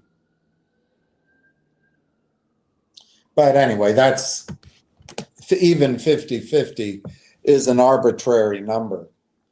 But Richard, any issuance of shares is called dilution. What are you getting back for it is what matters. Microsoft, when they acquire somebody, they issue shares. It's dilution. Railtown is not in any toxic convertible note. Nothing. And that's not going to happen. It's not going to happen.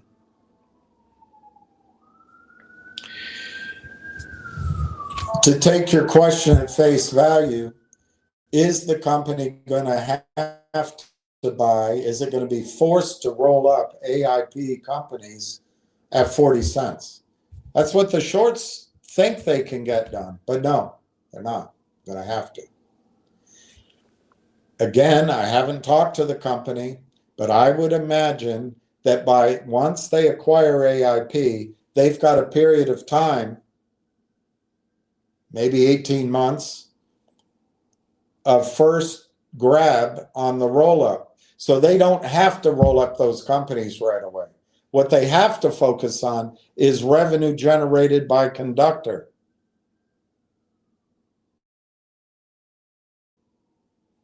And I would imagine that the smart guys at AIP understand this as well. And the reason they agreed to be purchased by Railtown is because Railtown's conductor has the power of being able to generate revenues, whereas a lot of these other companies that they rolled up with, it doesn't. They don't. So, yeah. I guess that's my answer. They are going to dilute. I bet by the time they roll up AIP companies, there'll be 350 million shares outstanding. But maybe fewer. Maybe it'll be 300 million. Maybe it'll be 300 million. I use 300 million in a lot of my calculations. And if then they can, once they have a certain amount of revenue, if they can replicate Constellation Software's method of acquisition, maybe with debt and cash flow, that would be pretty powerful too. Donna M. I'm in Railtown for the long run, Clay. Thanks.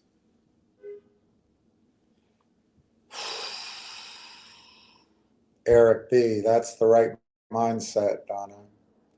Better than William, the crackpot. Account settings. Huge congratulations, Donna. Hello, everyone. Yeah, it's great, Donna. I agree with all the congratulations. Eric B., remember this. End date for AIP vote is October 31. That's Halloween, isn't it?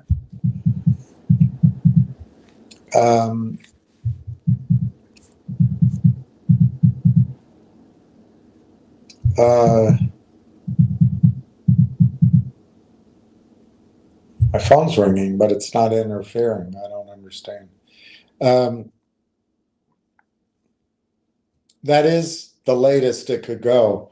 My understanding of the vote, Eric, is once they reach the threshold, whether it's a simple majority, 2/3, or 3/4, the vote is the acquisition is the proposal is accepted. It is completed.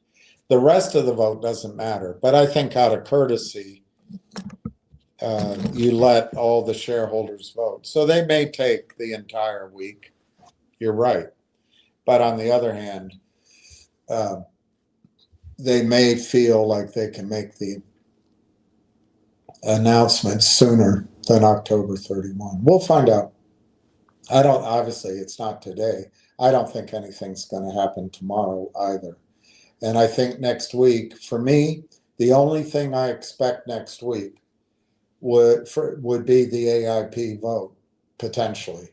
I think it'll be November when we start seeing, I got to break it down. We'll start seeing enterprise sales agreements with or without revenue. And the way they've done it so far, they don't show any revenue. So maybe the first ones we see don't have any revenue projections in them. But at some point, whether it's through research, through a company presentation, through company interviews, through a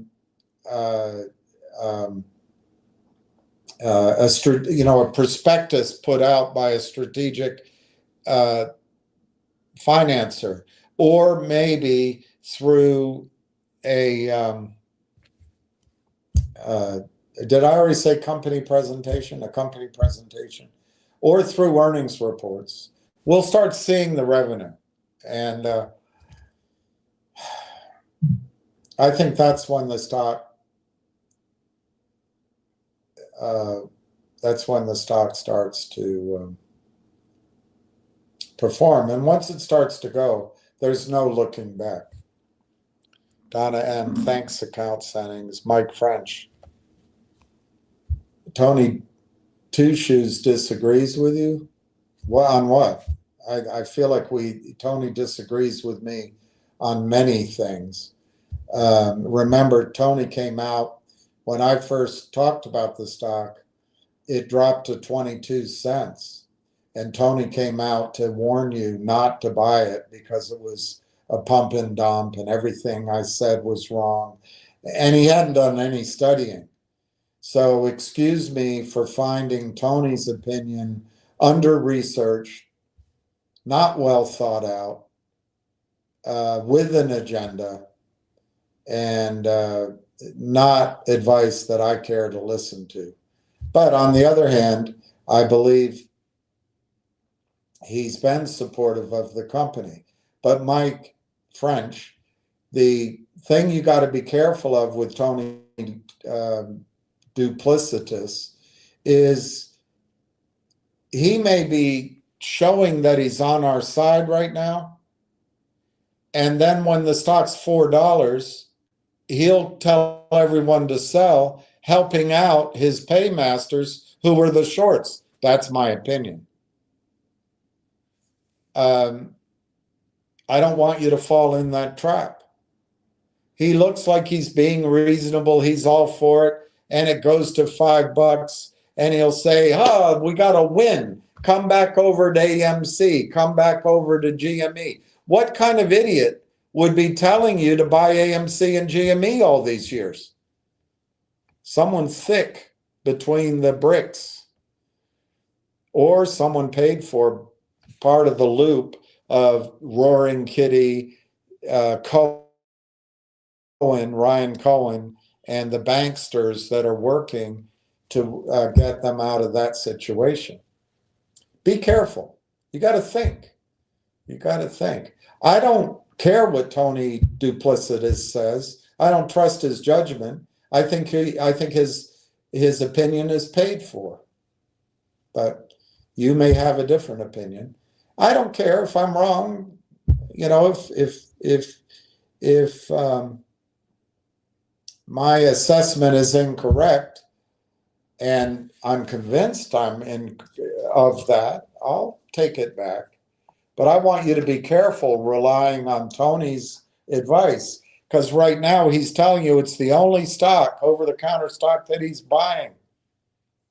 But then he's going to come with a sell recommendation too soon, way too soon, to help out his paymasters, the ones that are trapped in the short position. And he wants to get you maybe to go to GMC or whatever it's called, GME.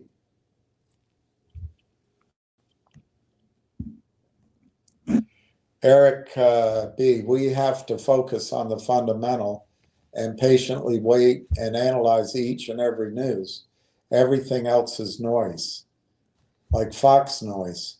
In this noise, we have to identify the signal and evaluate if these signals keep in touch with A3 Atlas. Keep us on the right track. We're not day traders. Exactly.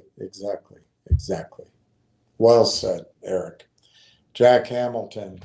Good afternoon, Mr. William.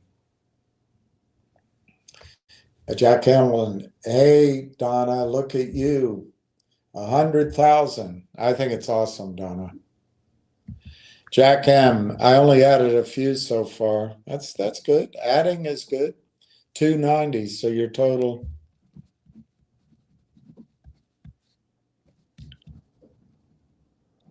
Jack Hamilton is 85,863. Few more funds should clear tomorrow. Yes, I'm also in it for the long term. Done losing money on hot money choices. Yeah, at least you should be finished with kind of letting it all hang out on those stories. If Railtown works, and with 85 million shares, I can see there's no guarantees, but you could have a $2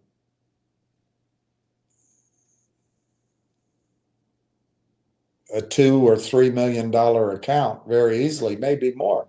If you want to play with a little bit of it, go ahead. Don't 50 grand. go play with it. But when you have a $3 million account, 50 grand, put it in a separate account. So that's your play money. You can always do that for fun, but that's what it should be looked at, is purely a hobby. You'll lose your money. It's like going to a casino. You're going to lose your money, but the entertainment value might be important to you.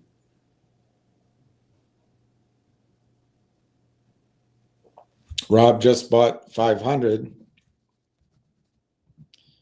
That's good, Rob. That's good. Congratulations. Ward Richardson, a big congratulations to Donna M on her 100 share goal, +9. Donna M, Jack and Ward, I'm done buying till January when my Roth money re-ups. Well, it'll be interesting. I've been so wrong on my calls, Donna, but I would imagine the stock will be $12.50 in January and could be 25 in January, and be an interesting thing. Would you still buy it? I mean, I guess it would depend on what are the alternatives. But I don't know, at 1250, I could still see there's a lot of variables and we'd have to look at it then. But I at 1250, I could still see 10x in the stock. I could still see 10x in the stock. And these numbers, I'm sure Tony Double Dip will disagree with, just out of the question. Look, it's in the market or in anything in life, if you want to be mediocre, you can do a good job at it by just poo-pooing every projection, every goal, every doer, just poo-poo it all, and you'll fit in with the mediocre group. You can say, hey, 90% of the time I was right. You can be back with the mediocre pile. But when you're trying to accomplish something, when you're trying to create something, which is what we're trying to do here, we're trying to create equity and quite possibly significant equity. Well, you got to try to see in the future, and you got to try to call it. And what I will admit, one of my reasons I put out the higher numbers, which let's just do a number. Let's assume Railtown by June 1, is able to project for the next 12 months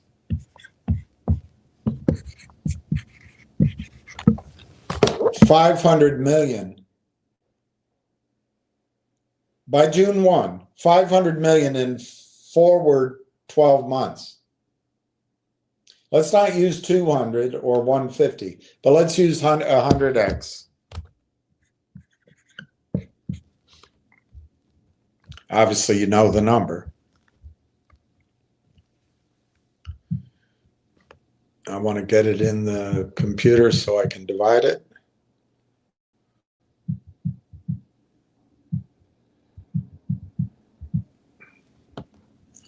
And the question is, what do I divide it by?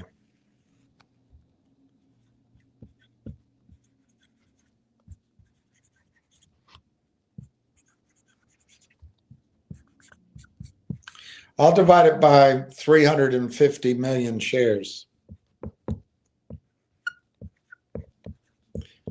The current number of shares is 222. So that's what I'll do. I'll divide it by 350 million. And the way I get to that number is essentially post all the mergers and acquisitions. AIP's 50% and Railtown's 50%. That's 350 million shares. So you know what that price, that target gives?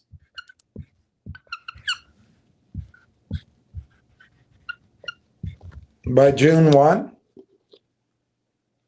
you have, by June 1, the combined company forward projection, believable, of 500 million, valuable revenue, growing, profitable. So it generates 100x target, which may be high, but that number could be low too. That gives a 50 billion enterprise value. Divided by 350 million shares, that's $143 a share. Now, Tony Double Dip could say, well, you can't use 100x, or you can't use that number. All right.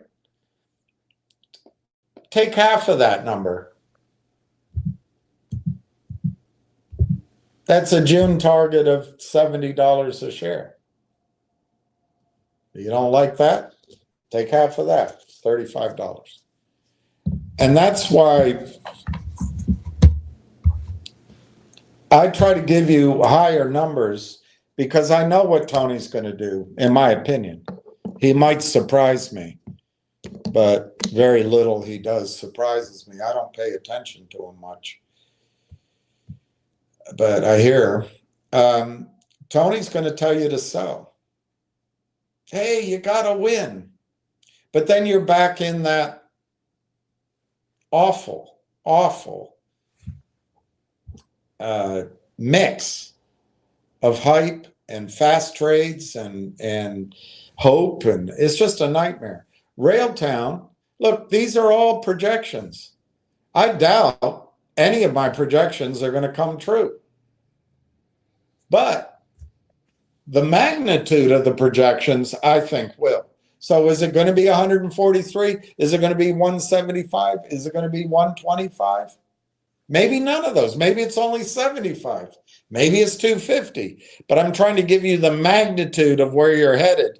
And as we go along, we can start filling in revenue, number of shares, multiple, growth rate. We don't know any of that right now. We don't know any of it. But I do know this. If the stock goes to $5, it's because of good fundamentals, not because of hot money. And I don't think you have to take a win for retail so you can go back to GMC or AME.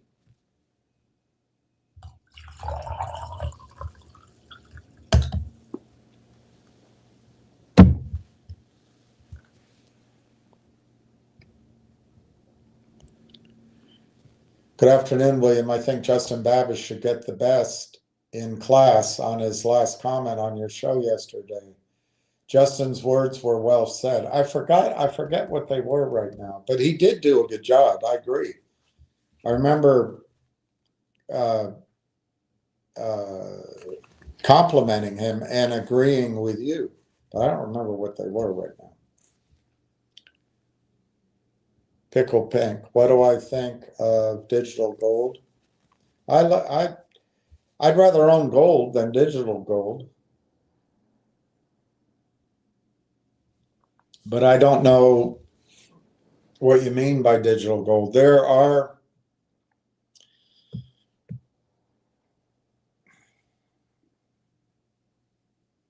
I think it's called goldbits.com, but I don't want to look it up right now. But there used to be another one with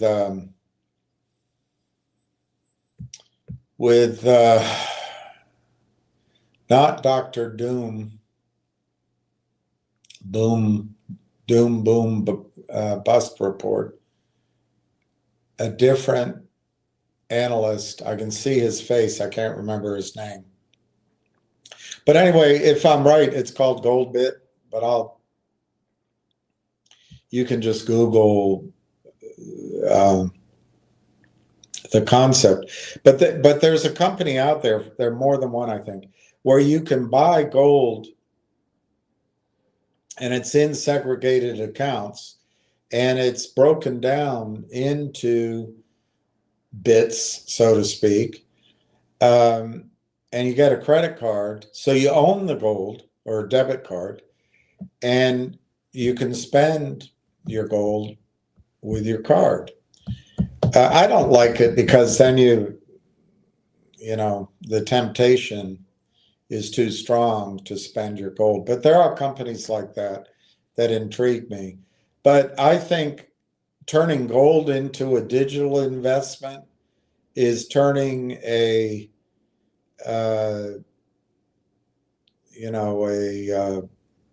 limousine into a bicycle.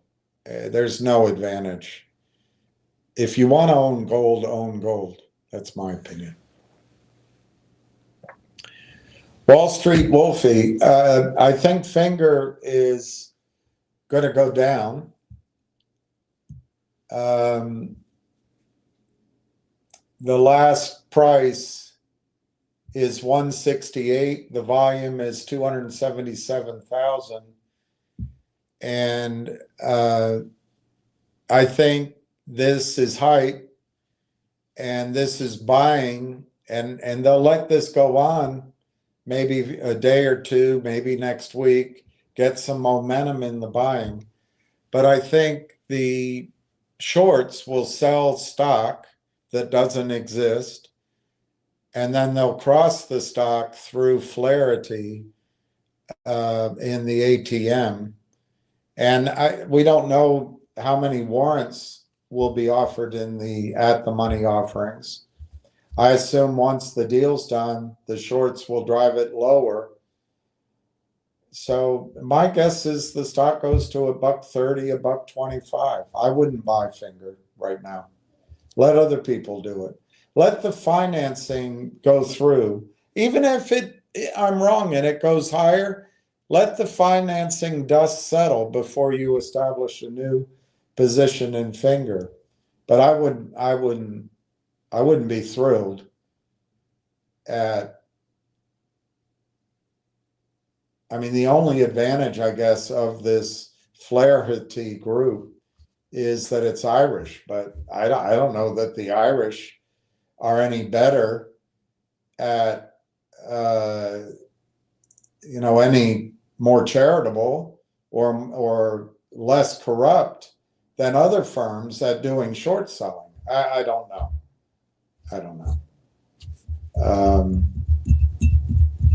I wouldn't touch Finger right now, Wall Street Wolfie. Or Logic. Well, the only lesson to learn from Logic is that you don't promise to roll up 7 or 8 companies with $1 billion valuation into your shell and then allow the first company to take 90% of the shares. You destroy it. And I mean, I've heard Logic is going to do 100-for-1 reverse split, go on the NASDAQ. But I personally believe that you all that work with the shorts, I believe that Aubrey Advisors, Chadron, and that their attorneys worked with the board and possibly with Peter Boards to snowball Brent's son, although I think Brent fought very hard initially, but it was a terrible financing that Aubrey Advisors led and Chadron led. And I think they intentionally stole 200 million out of the market. That's my opinion, and I stand by my opinion. So you probably benefited from that, Wall Street Wolfie. But the thing that I think Logic is completely dead. I think all the money's gone. It happens to be my largest position. I don't know by dollar amount, but by number of shares, by far, it's my largest position. And it's totally wiped out. I think the way to make money back from Logic is to own Railtown, ironically. There's no hope that, in my mind, that Logic ever pays anything to shareholders. Other people who were still caught up in the lies and the trap that you all present believe it will. I don't. And Wolfie, just to comment on your arrogance and your bullying and your bragging, I find it really circular, and I find it ironic's too weak of a word. I find it the height of duplicity, the height of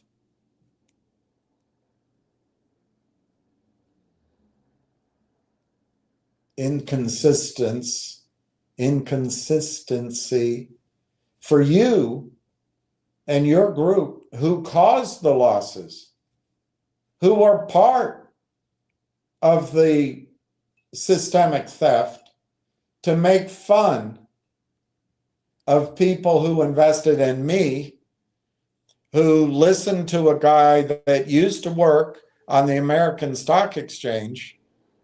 Primarily, that's who I listened to, and who convinced me that there are systems in place. But when your financing came out through Aubrey Advisors and Chadron, I saw it. I lost my cool. Part of it I lost on air, but I made phone calls.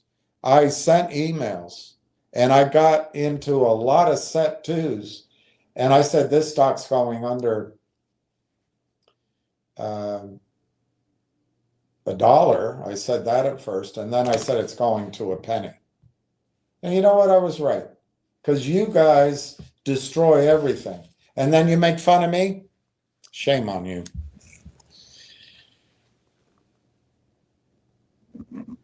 Rob, what would be a good selling price for Railtown? Never, maybe? We don't know the answer. But it might be never.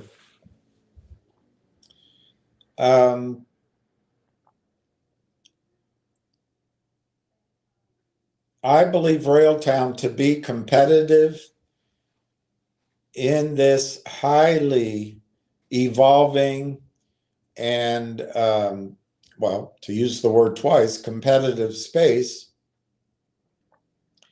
is going to need huge amounts of resources. And one way is to go it alone. Another way is to be bought out with performance milestones. And I think that's what's going to happen. I think Railtown is going to end up being purchased by Microsoft or NVIDIA or Constellation Software or Apple or, I think it's going to be bought out. That's not a guarantee, but I think it'll be bought out. Why would someone buy it rather than do it on their own? Because there's not enough time. Why would they sell and not do it on their own? Because there's not enough time. So I think it could be, Rob, that within the next 6 to 9 months, there will be very clear indication that the stock, that either there's an unsolicited bid to buy the company, or there's that word we all hate, an LOI to sell the company, or that there's an offer, but that the company wants us to think about, and they come to the shareholders, but then there's a bidding war. I think that's all possible within the next 6 to 9 months. And so your question is, what's a fair selling price? There's two things about selling, Rob. If you sell, like I'm sure Tony Double Dip is going to recommend, if you sell Railtown at 5 or 7 or 10 and say, hey, I got a win, well, if it's short term, you got to pay taxes on it. That's one aspect that I think moves against selling. Because where are you going to put that money? Where are you going to put it? The second thing that would sort of argue against selling is, if you sell, you may not be able to buy back in the shares. Now, Tony, dumber than a dimwit, has a sidekick, Platinum Blonde. One of them, or both, have a brain about the size of half a hollowed out pea, as my grandfather used to say.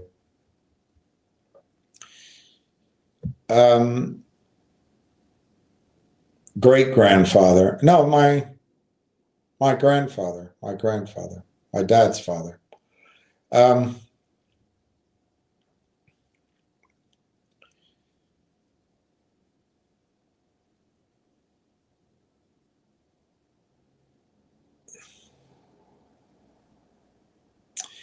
She, the platinum blonde, proudly said, "Wait, I don't understand it." Well, it's probably the only true statement she's ever made.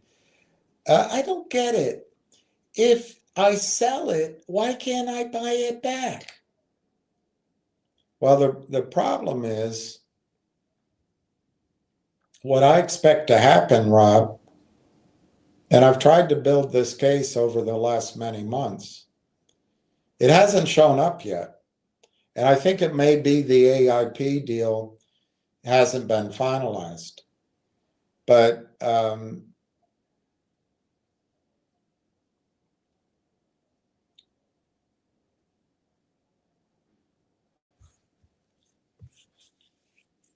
I don't know the reason. But once the buying comes in, starts coming in Canada, not down here, up in Canada, I think the institutions in Canada will be buying. There's an enormous push in Canada to create an AI industry so that Canada becomes a leader in both data centers and AI brain power through its schools, through its government, through its natural resources, through its cold water. And I think what you're going to see is a lot of investment from Canada's retirement plans and Canada's mutual funds and Canada's managed monies in AI 2.0, particularly Canadian AI 2.0. So what will happen, I think, as the stock goes up, ironically, you don't see it yet because many of these companies cannot buy the stock below $5. But as the stock goes up, you're going to see the buying. And right now, Rob, there's 104 million, something like that, in the float.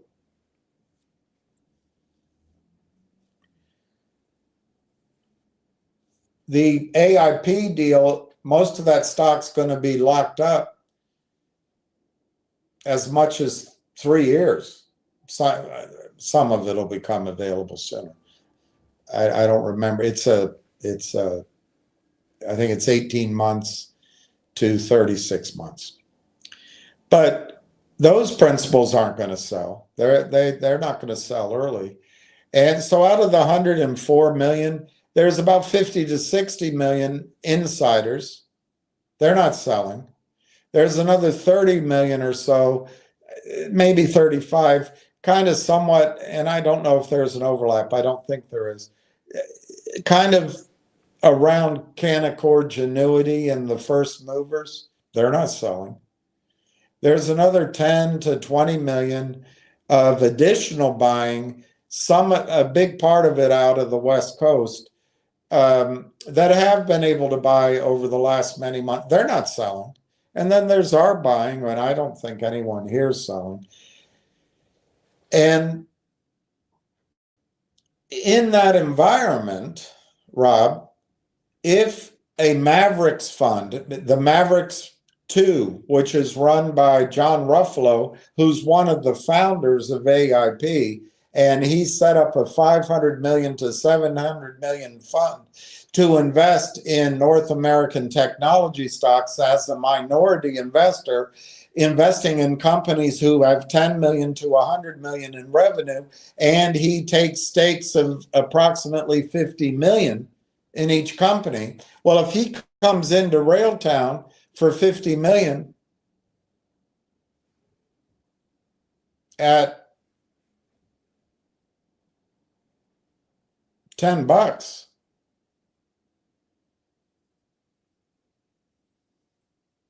or at $5, comes in at $5, $10. All that stock he buys, let's say he buys 10% of the company, 50 million.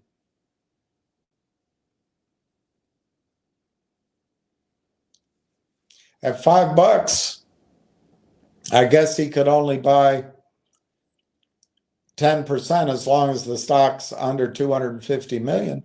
But let's say he buys 25 million shares in the open market.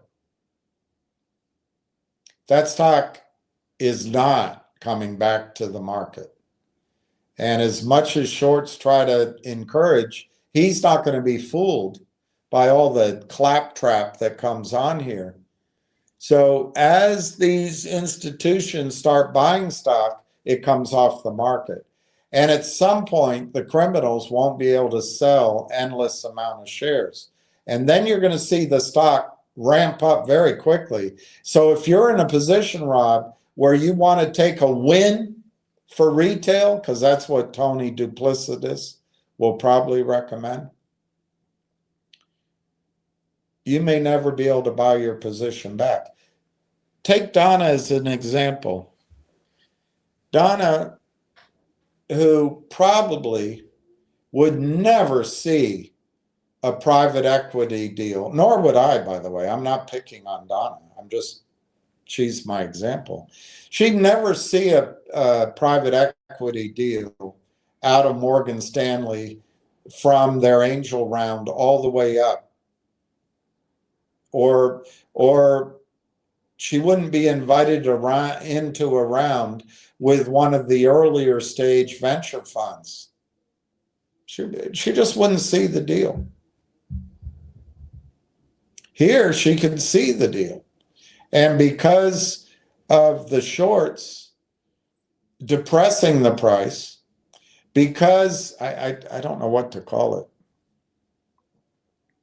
because of the lack of information and the gag order from February 11th, when the announcement of the acquisition by Railtown of AIP Partners started a period of time whereby the company couldn't talk about its own story, and bankers couldn't put out research, and buyers that knew the story couldn't buy. And by the way, I don't think that period is completely over yet. Might be partly over by 2 weeks ago, but until the AIP deal is done and dusted, I'm not sure that gag period is over. I don't know what to call it. I was dressed down because my name was wrong. Of course, the person that pointed it out to me didn't give me a new name to use. But I've always used the other name for decades, but whatever. So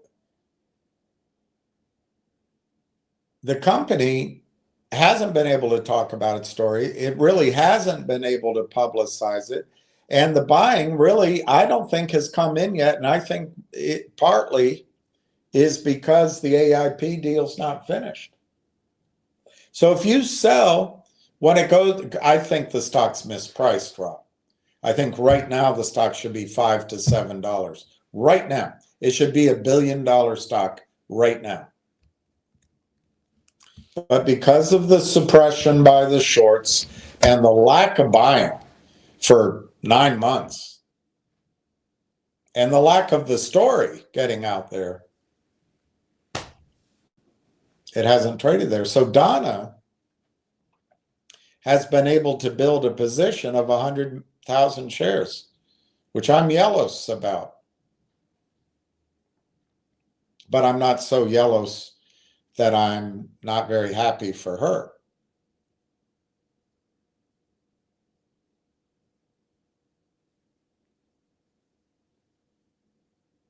But if Donna were to listen to Tony double dance,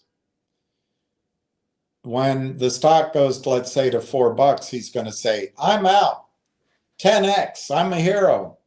And he's going to try to get everybody out, go by AME. If she gets out of 100,000 shares at, let's say, $4.25, she's going to be able to say, I made 10 times on my money. I have $425,000, and I'm pleased. And she can celebrate with Tony Double Duck for a while, and but then if the stock were to go all of a sudden to $10, let's say a month later, she's going to go, oh my gosh, why did I sell? I need to get back in. I need to get back in. Well, number one, to get back into 100,000 shares is going to cost her $1 million at that time, not 42,000. Assuming she has $1 million to get back into 100,000 shares, there may not be any stock for sale in that quantity at that price. Now, Platinum Blonde can't picture that because she's never had a thought more than what she's going to do on Friday night. But Tony Double D, he should probably be able to figure out, but he never worked on Wall Street. He's just a pontificator paid for by the shorts, in my judgment.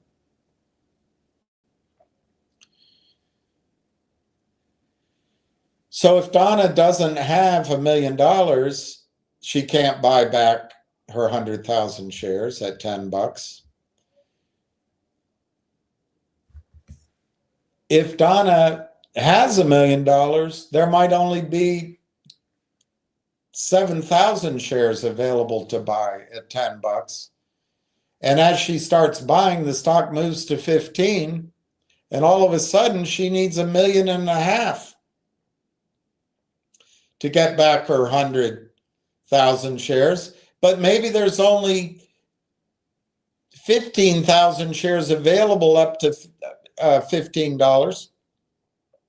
And the stock she's still buying, the stock goes to $20, $25. All of a sudden she needs 2.5 million to buy back her 100,000 shares. Well, sliding scale, not quite that much. But she can't get it done because there's no stock available the way it is right now, Rob, because the sellers are all fake shares. They're all the flash boys. They're all computer program selling. It's all selling stock that doesn't exist. As it goes up, the stock loan departments and the prime brokers are very likely to cut off the lines of credit to these flash boys. So, 2 reasons not to sell the stock at $5 when Tony Doo-Doo tells you to do it. One is you create a taxable event. And the second is you very likely will never be able to buy back your position. This is a gift that, if I'm right, this is a gift. Number one, retail is able to get into what otherwise would be a private equity deal at a pre-seed or seed valuation using the current vernacular.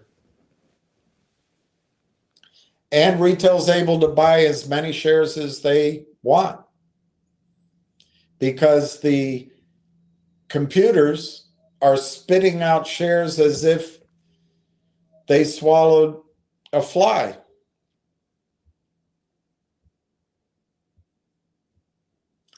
So, Rob, I wouldn't sell Railtown at any price. Now, if Railtown somehow traded up to $75 or $100, it's going to be tough not to sell, but you create the taxable event, and you still have that issue that you may not be able to buy back the shares, but maybe you just walk away at that point. We don't know. Up there, it'll be different calculus. The other thing is, if the stock, let's say, goes to 25 and it takes 9 months, I don't think it will, or it takes a year, the overall backdrop of the stock market might be different at that point too. So there's a lot of variables, Rob. But Railtown is not day trading money. Railtown is not hot money. Railtown is buy it and let Microsoft buy the whole company. Right now, that's how I see it. I know Tony, he wants your dinero.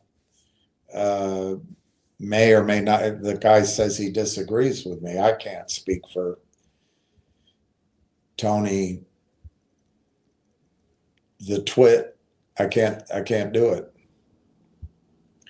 But Rob, I don't think there's a price I would sell the stock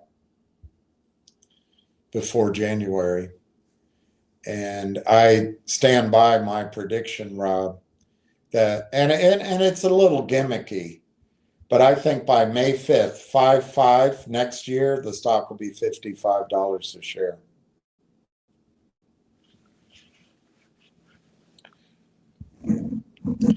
Ward Richardson, I have to agree with you about Ward Richardson. William, I have to agree with you about a possible early buyout on Railtown.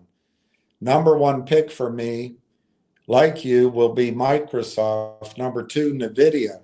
There will be a huge bidding war on this company. I repeat, huge, big league, huge.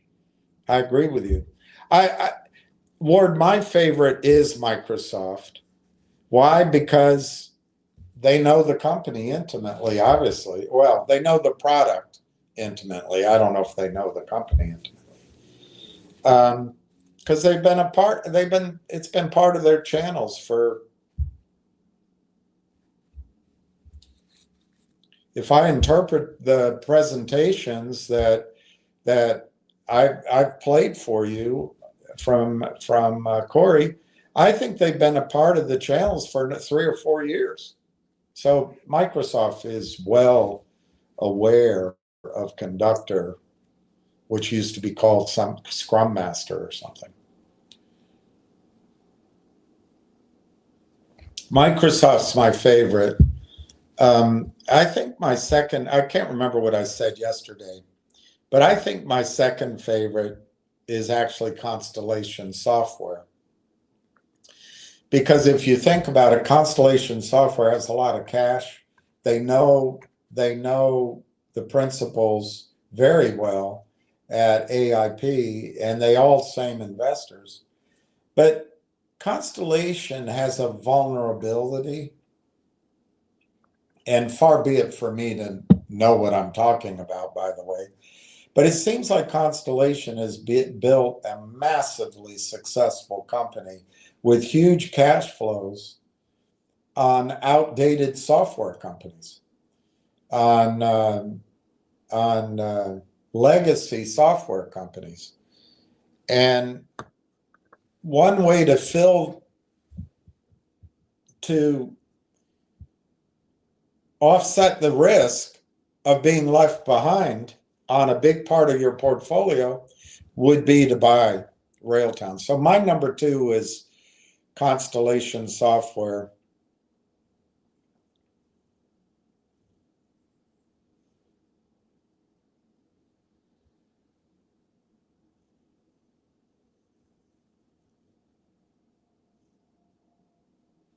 I think my number 3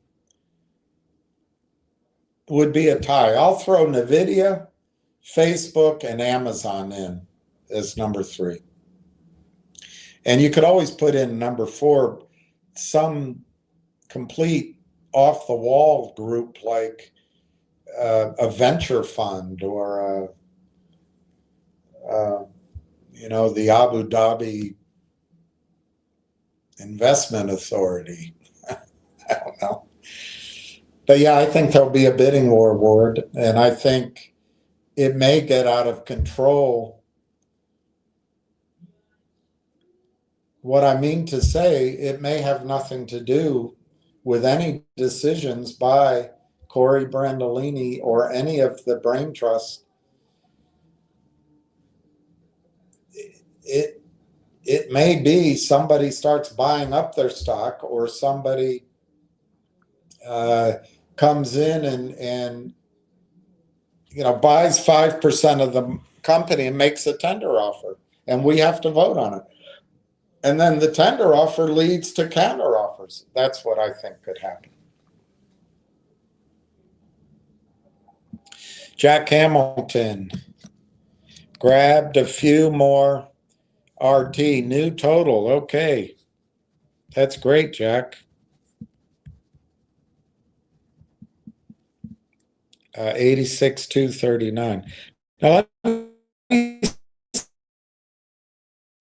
say something about that too. Donna has more shares. But if Donna gets duped out of it by Tony the dupster, Jack may end up better off because he hangs on. So my point is, there's two decisions. You establish the position, and then you got to sell it. And so Jack's position is excellent. Just because he's off by about 15% from Donna's doesn't mean in the long run he may make better decisions than she. I don't know. On the other hand, guys and girls, we may not have to make any decisions at all. We may just own, like Ward says, we may have NVIDIA stock. Then if that happens, I hope, if we're still all talking, I hope there's ways of buying puts against our position, maybe hedging it a little bit. I mean, at those prices, it may make sense to go to cash with some of the money. There will be a correction in the stock market, I think, as soon as next year. It might be later. But you'll want cash if and when that happens. Let's look at the stock prices. We've got 6 minutes to go. Everything's green on my screen. Railtown is up half a penny at 42.66. Finger is up 12 cents at 167. Soundhound is up 47.5 cents at 18.23. And GDC is up 8.5 pennies at $4.26.5. And G-Bucks is up 1 3/4 pennies at 8.189 cents, 18.19 cents. Railtown's volume is 129,800. It's 42.5 by 43. Wow. That's no longer a wide spread. That's kind of more like, well,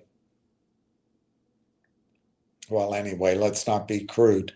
That's an interesting, the bid is catching up to the ask. That's not a bad sign. It's 15,959 shares to buy at 42.5, and the offer, well, now it's 17,500 at 42.51. Somebody's stepping in front. My guess, if Jack might be trying to buy more shares, others of you might as well. My guess is you're going to have all day tomorrow to buy the stock somewhere in these prices. Next week, maybe you'll have the whole week too. But soon they're going to close that deal. Soon they're going to, the story of revenue is going to get out there, whether it's going to institutions rather than the public. soon, and for the rest of your life. Maybe not now, maybe not tomorrow, but soon and for the rest of your life. The last trade was 2,000 shares. I assumed to buy at 42.66. Not much. And right now it's 17,500 shares to buy at 42.51. The offer is 43 cents for a measly 5,890 shares. We'll see how this boy closes. It's a setup here to take out the ask and close above 43. But I guess because I just said that, that won't happen, but it might. Anyway, let's keep going. Good for you, Jack. I wrote it down. Congratulations. Eric B. Don't know why NVIDIA would be interested in RT. NVIDIA is not a software business. Well,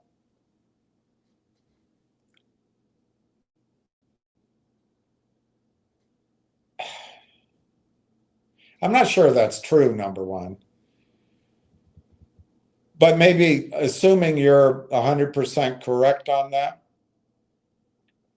I think NVIDIA would want to buy RLAIF. It would want to diversify away from this Blackwell chip, because after the data centers are built, what's its next step? I think NVIDIA is going to want to get into a business, particularly if I'm correct in reading what Corey said in his two presentations. The Railtown revenue is high margin. I mean, I wrote it down. Let me see if I don't think I made it a quote. But he said, we are an software as a solution. We are a SaaS solution, so we have high margins. Our product is high margin. I think it would be completely sensible for NVIDIA to expand its business into high margin software as a solution business. The other thing I'd put out there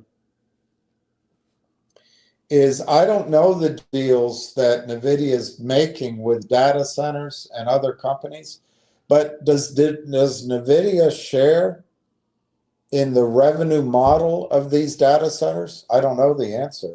But to the extent NVIDIA is part of creating that revenue model and she participates in the revenue model, maybe you bring in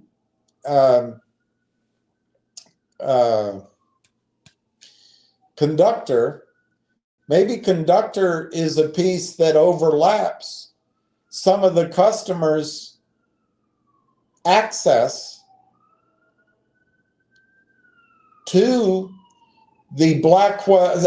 I run out of vocabulary, but to the Blackwell machines. Maybe Conductor is an important piece of that interface. And maybe Conductor is a way of claiming more of that revenue through the data centers currently that NVIDIA is supplying Blackwell. I don't know. But I can see why NVIDIA would buy Railtown. All right, so I was wrong. The stock closed at 42.66. The bid is 42.5. The ask remained at 43 for 5,890. And the last trade happened at 2:33. Nobody took out the ask at the end of the day. So I was premature. Jennifer, is that him? Who's him? Oh, I forget what I said, Jennifer. I'm sorry. I forget what I said. Is it him? I didn't say anything bad. I wasn't trying. If I was talking about the Flash Boys or the promoters, I wasn't talking about him. I'm talking about the nameless faces that come on to my spaces. But I don't remember. I'm sorry. If you ask me again, I'll try to answer it. I'm not avoiding it. I just forgot the reference. So sorry, Jennifer. Apologize. Hey, Donna. Congratulations, Jack. Ward Richardson.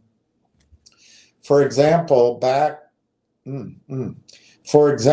look back in July with OpenAI and Google on that bidding war for windsurf, and windsurf is nothing compared to RT.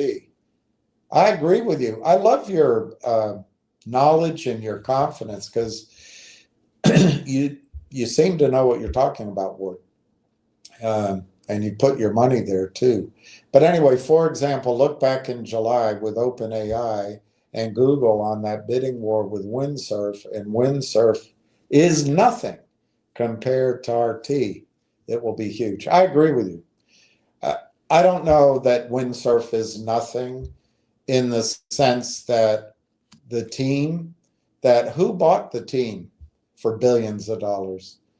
But I do think what's left in windsurf, which was purchased for billions, is like a licensing agreement. And Railtown owns its own AI, and it's proprietary, and it applies. That's the hard thing for me to express because I really don't have the vocabulary. But Railtown is supra.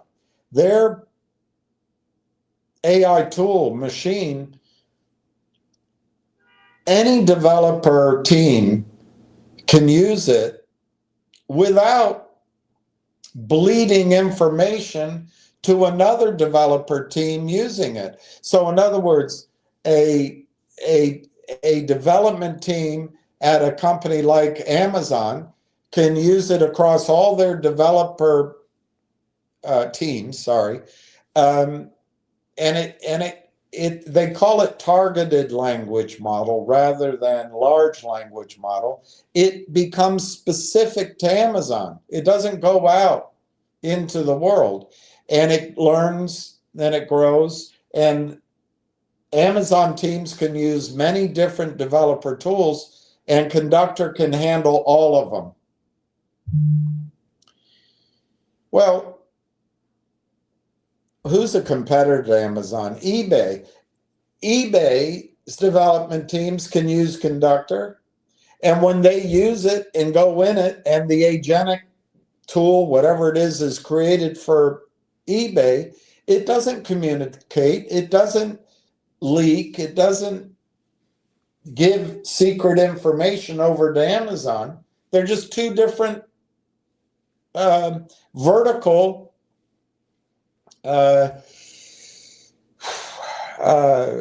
targeted language model ecosystems. And that's the power of Conductor, as I understand it.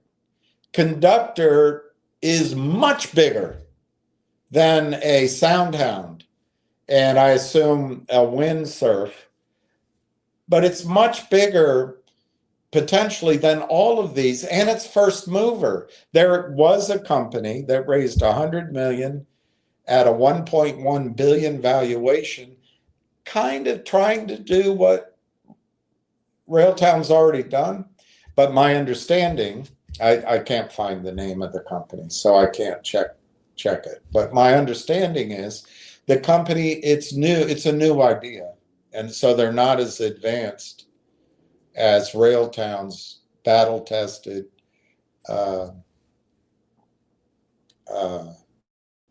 proprietary first-in-class, first-to-market product.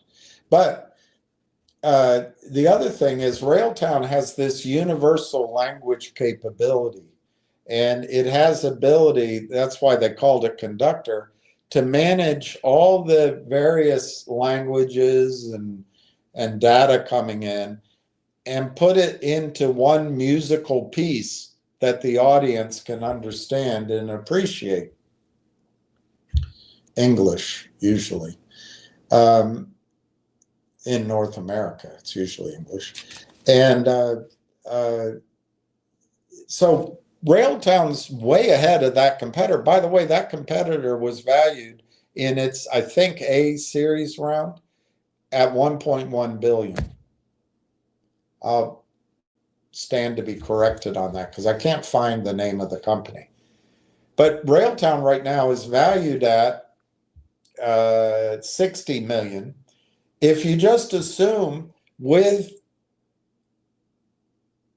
disbursement of the story and with institutions causing institutional buying, but institutions getting in because they recognize this stock should be at least as valuable as this competitor. Well, and I know I'm making an assumption. I know that people like Tony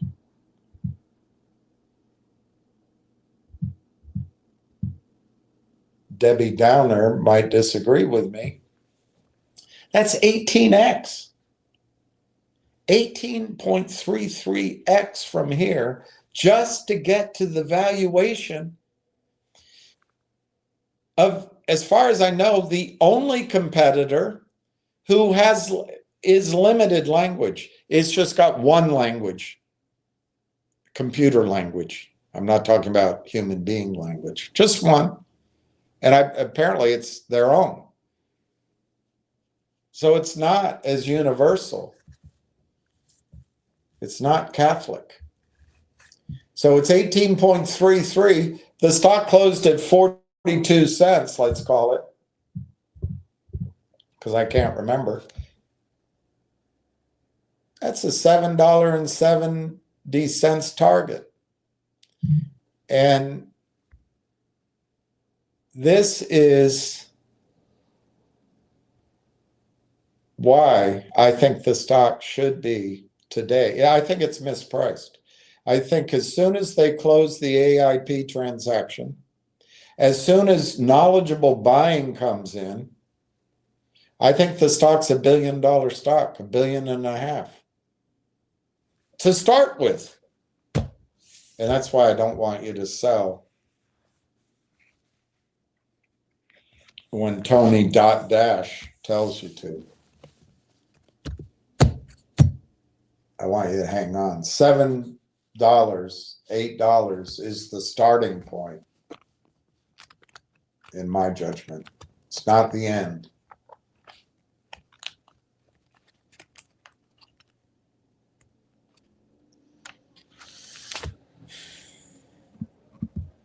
So Ward says, Eric B., for the same reason they did with SoundHound software, it is embedded in all of NVIDIA's 4 chips.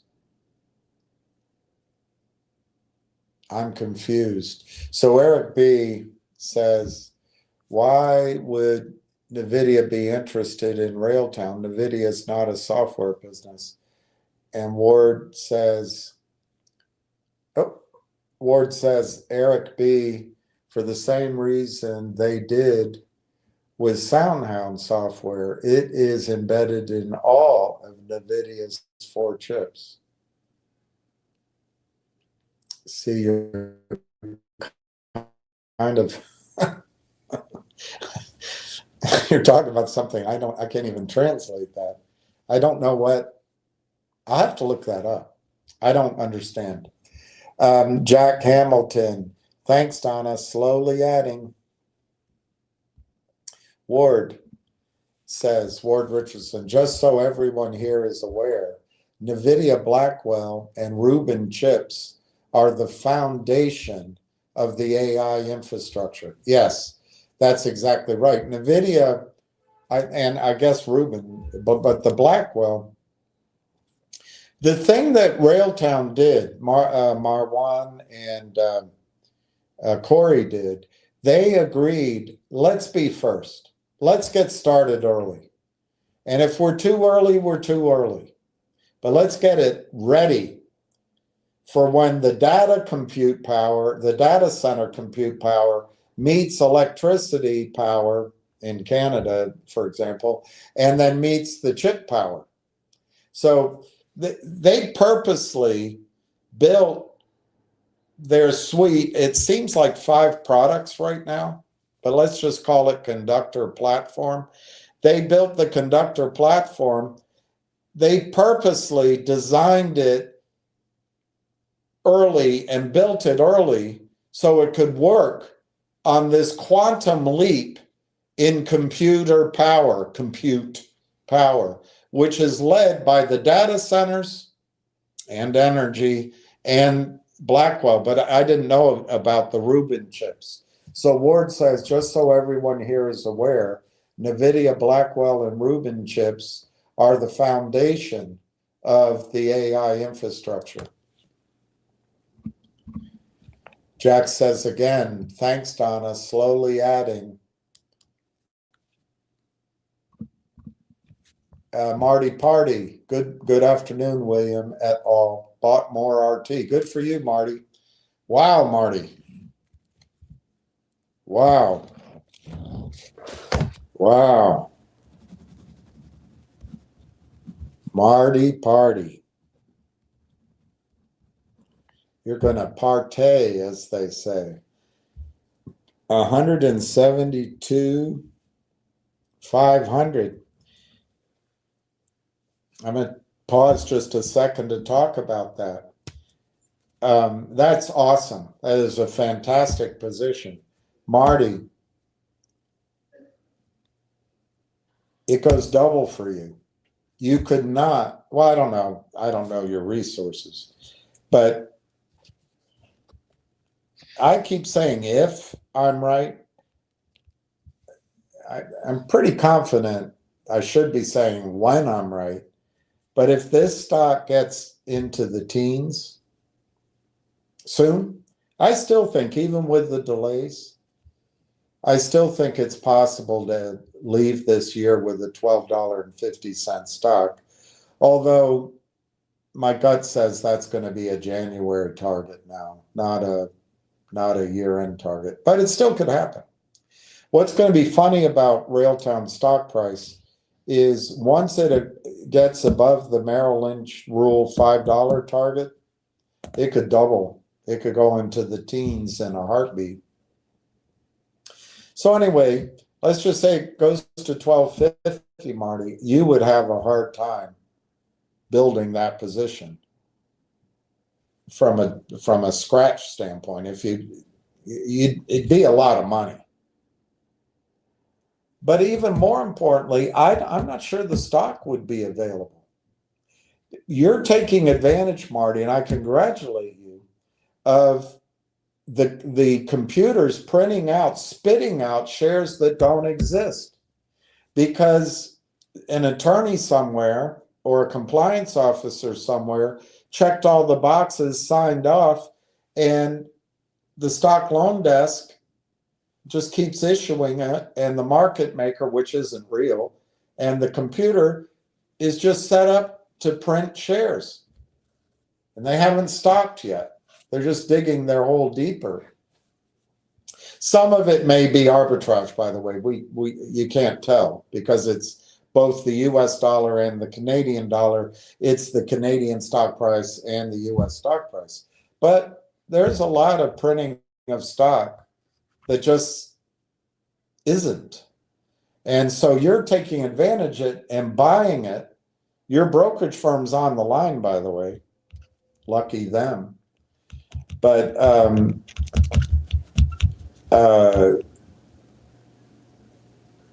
when the stock price goes up, I think the stock loan desks will take a look and say, no more, no mas. And then the market makers will look at their clients and say, dude, we just got notice. We can't process that trade. Well, I'm long. Well, you got to prove it. We can't just take your word for it. So I think the stock is not going to be available. obviously it'd be much more expensive at $12.50. I don't know your average price, Marty Party, but let's just do it. To buy 172,500 shares at $12.50 costs you over $2 million. I don't. You may have it, but that would be very expensive to establish that position. But I don't think the stock will be available. So you're doing the right thing. You're fighting your emotions, maybe. You're buying while no one else seems to want to buy, but also you're buying while the supply of stock seems to be unlimited. That'll stop. That'll stop. So I congratulate you, Marty. And even though I'm yellows, I'm very happy for you. I'm not really jealous. I just wish I had money to go whole hog here, but I don't. But maybe other people can benefit, and I'd be very happy for that.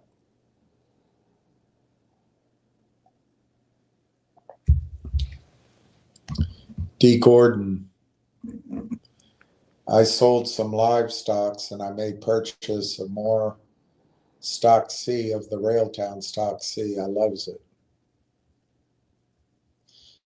I guess you type very quickly, but good for you, D. Very happy for you. I know that Railtown will go to $10 very quickly because William knows this. Well, now I think you're pulling the Mickey.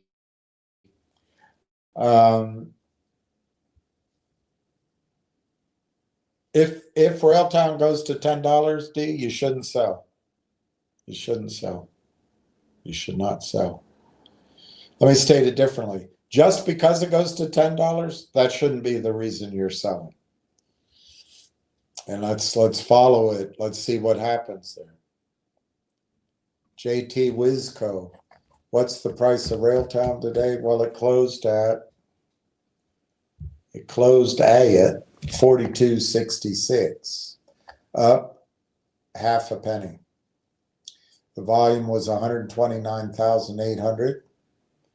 The last trade occurred at 233.39. D. Gordon, Mikey has 1,015 shares, but he wants more. Good. Dennis Alex, no tax in an IRA. That's true. That's true. So if you want to trade it in an IRA, that half of the argument not to sell doesn't work. On the other hand, the other part of my argument, it still stands. And if you sell at $5 because someone tells you you had a win and the stock goes to 15 and you want to get back in, lots of ruck. Lots of ruck with your erection.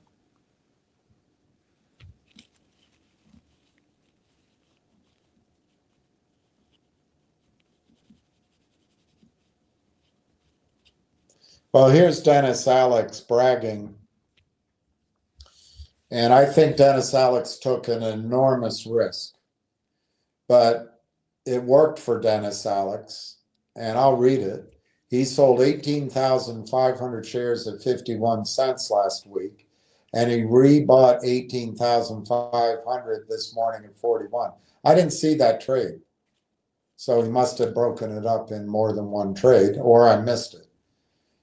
Had a nice dinner at Capitol Grill with a profit. Well, I don't know how you did that because it's not dinner time yet. So you're obviously exaggerating.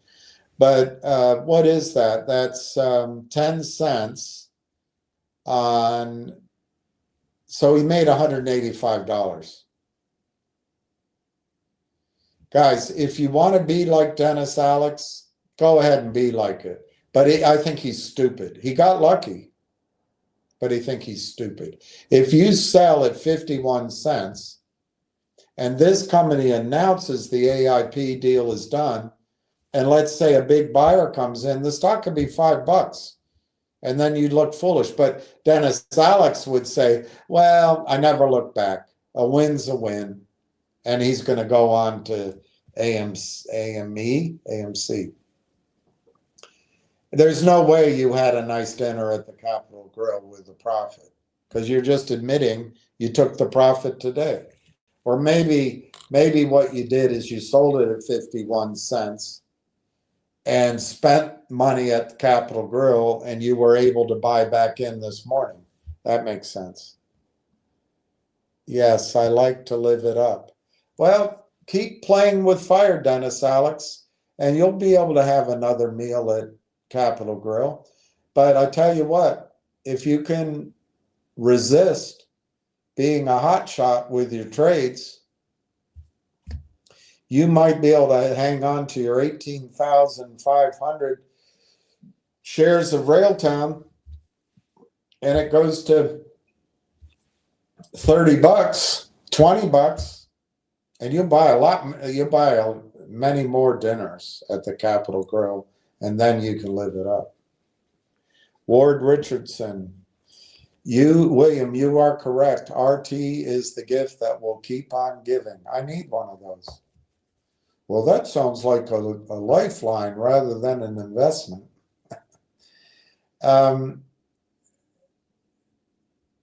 Yeah, maybe both are true. Who knows? I think it is the gift that'll keep on giving. But life is a gift.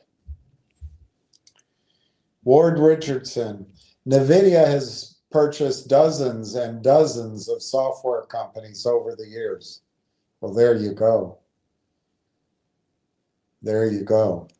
Ward Richardson, I think Ward should run this show. He seems much more level-headed than I am.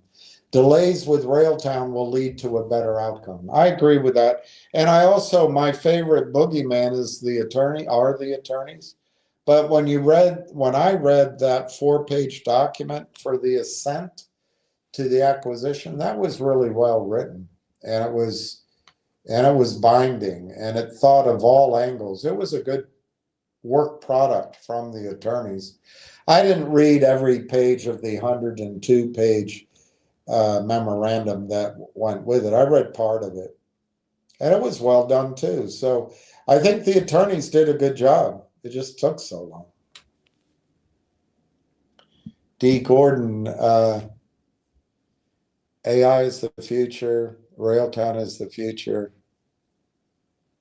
Yeah, I agree with you, D. Dennis Alex, see, Dennis, what's happened in the stock market, it's turned to these hotshots who read charts. So he's just trading, he's day trading, and he's happy with it. And he'll go to the next stock and day trade, and he might pick off some money. He's going to leave hundreds of thousands of dollars, if not $1 million on the table, but he doesn't mind. He's such a hotshot that he thinks day trading is the way, it's a profession. Day trading is a loser, but some people make a living off of it. Eventually, you end up in a hotel closet with a shotgun while everyone's celebrating around you, and you don't live till 60 years old, but you're the world's greatest stock speculator. It's not a happy ending.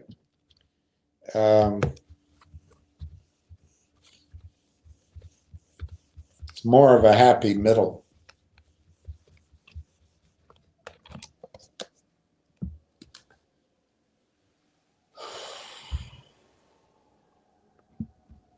You're welcome, Dee. Thank you for doing the live stream and giving us some education. Thank you, D. Gordon. Dennis. See, Dennis is here. He's a short. Guys and girls, once you let them into your head, these devils, they get you thinking that this investment is hot money.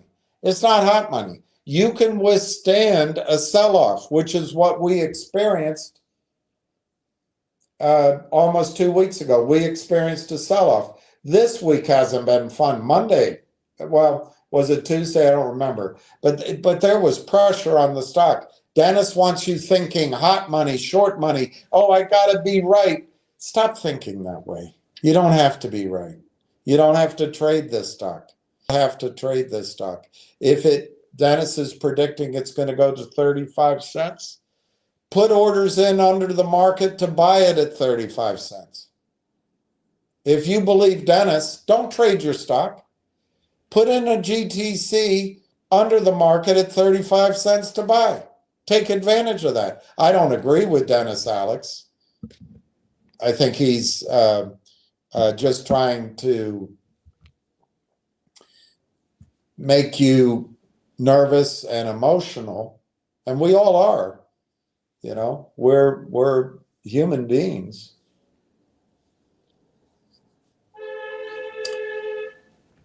All right, so it's 4:30.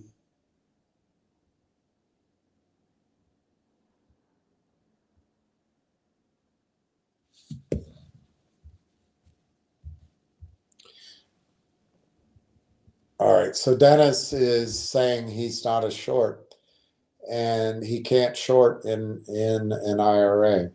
So Dennis is a young hotshot that thinks he's found the road to riches by trading. If you want to follow his path, I'm telling you, it ends in tears. It ends in tears. But it's fun while it lasts, and it keeps your adrenaline going, and you can reward. I don't know how he bought himself a Capital Grille dinner with his money from his IRA. Doesn't make any sense, but whatever. I guess he keeps a ledger on the side. If I make a profit in an IRA, I can reward myself out of my paycheck. I don't know. Guys, the stories never add up, and they're never the shorts. But they are here to make you hot money.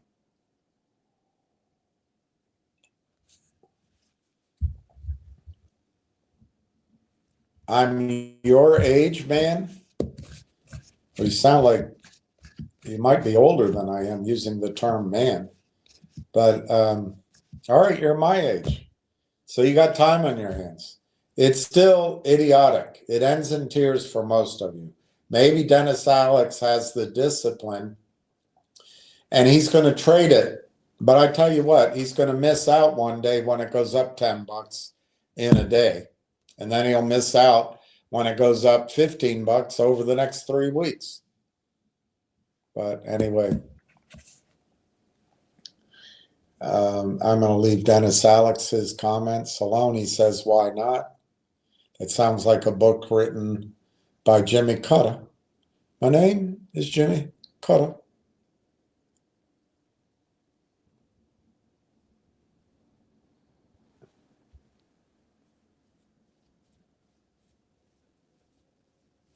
All right, I'll go backwards from, let's just go over this one.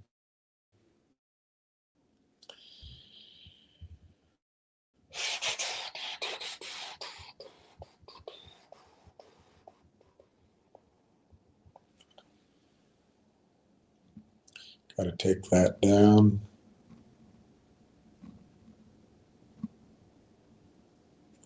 Got to go back to this. I don't know why it's taking so long. Maybe I have to change, I know, maybe I have to change the settings. That might be it. Did that change it? Let me see. It's really weird. All right, let me try again.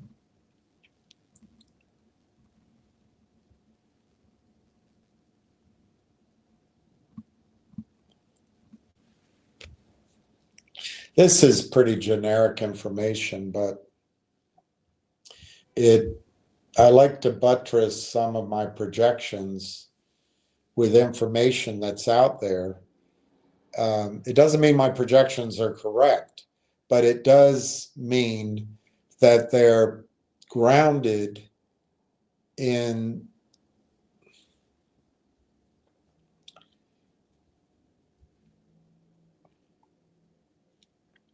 some comps, I guess you call it. So this is from allbusiness.com, your business advantage. Prominent AI company valuations. OpenAI, I mean, obviously we're not there yet. I'm not sure we'll ever be there, but the valuation is 157 billion. And they did around for 6-7 billion. Anyway, OpenAI. NVIDIA, the valuation is 3.5 trillion. You know, again, that's not really in our league. Anthropic, the value is 15 billion, and that might be more up our alley. Anthropic has an estimated $15 billion enterprise value. It's privately held, so you could never get an investment in it, out of Palo Alto, I guess. They did a recent financing. They raised 750 million from a venture firm, Menlo Ventures. And the only way you'd get in that is if you had given money to Menlo. So Menlo would take 20% of the profit if you're lucky. It's probably a higher cut than that. So you're able to buy into Railtown without all those fees and profit sharing. Anyway, the company raised 4 billion in 2 tranches in 23, 580 million Sam Bankman-Fried's investment vehicles. Oh my gosh. They got a 2 billion from Google. Who knows? Anyway, then Poolside, estimated valuation 3 billion. It's out of Paris, France. So Eric can understand it better than the rest of us, the prospectuses and news. But anyway, they raised 500 million in a Series B. And my argument to you is you're buying Railtown at seed and pre-seed valuations, maybe Series A, not Series B values. But you could argue with my point of view. It raised 100 million, led by Felicius Ventures, 26 million in seed financing, led by Redpoint. That's where I think you're getting in. Poolside is an emerging AI company with AI tools for developers. With ease. Focusing on integrating AI into traditional software development. Poolside. That's Railtown. And this company is emerging. And it's 3 billion valuation. But it's privately held. They don't have to deal with the shorts. They also don't have to deal with delays in telling their story, because they just tell their story to their captive investors. 3 billion. If Railtown currently were valued at 3 billion, well, it's easy. If you use 300 million shares, $10. All right, Scale AI, valued at 13.8 billion. Scale AI, privately held, you'd never get in it. Raised 1 billion in a round with Accel Ventures, 325 million, and blah blah. Principal investors: Accel, NVIDIA, Meta, Amazon, YC Combinator Founders Fund, and etc. Intel. These are AMD. These are buyers here for Railtown, or investors anyway.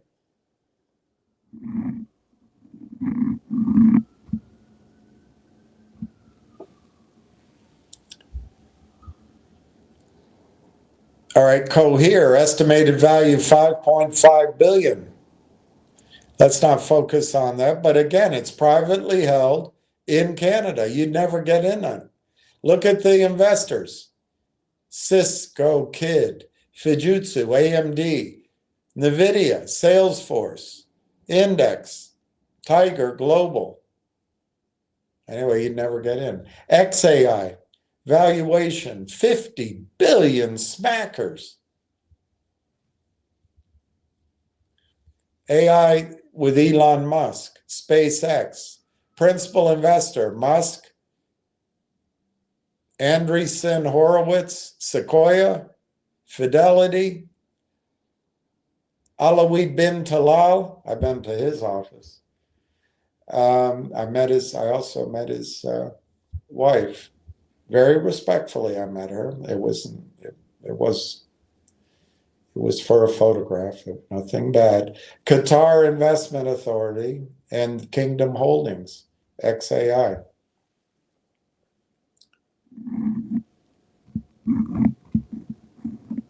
And she wouldn't remember, by the way. I didn't register. Safe Superintelligence, valuation $5 billion, privately held, based in Palo Alto and Tel Aviv. $1 billion financing. Look at the investors. Andreessen Horowitz, Sequoia. All right, then Moonshot AI, $3 billion, $3.3 billion valuation. Privately held, Beijing. Tencent, Garong Capital. Alibaba. Writer valuation, $1.9 billion. I think Writer's similar to ours. Private, you'd never get in. Based in California, 200 million Series C. Look at the investors: Iconic, Salesforce, Adobe, Citi Ventures, IBM Ventures, Accenture, Vanguard.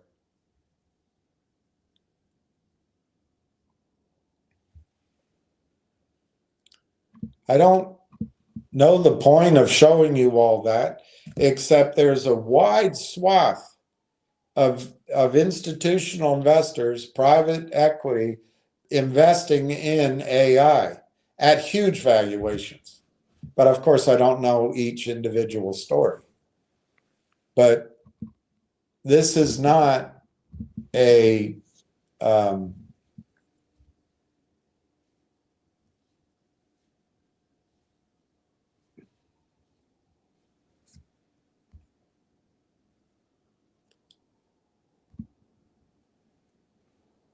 all right. All right, I'll show you this. I did this morning. And you can do it. You can do it on the AI Partners Network. There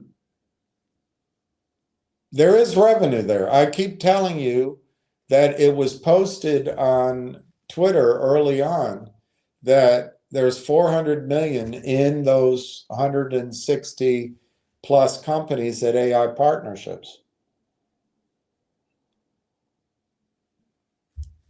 Well, this morning I did another study. This is just the health, the category under health, and it's 12 companies or it's 11 companies. I couldn't find value for all of them, but I went and I Googled them.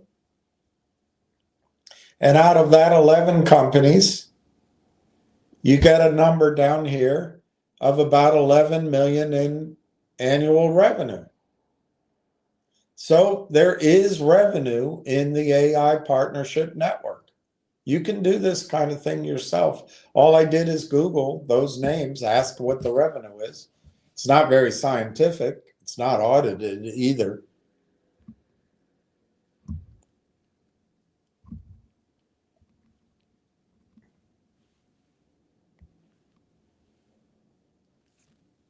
All right, I want to take you down memory lane. And I want to show you why I keep talking about Constellation Software.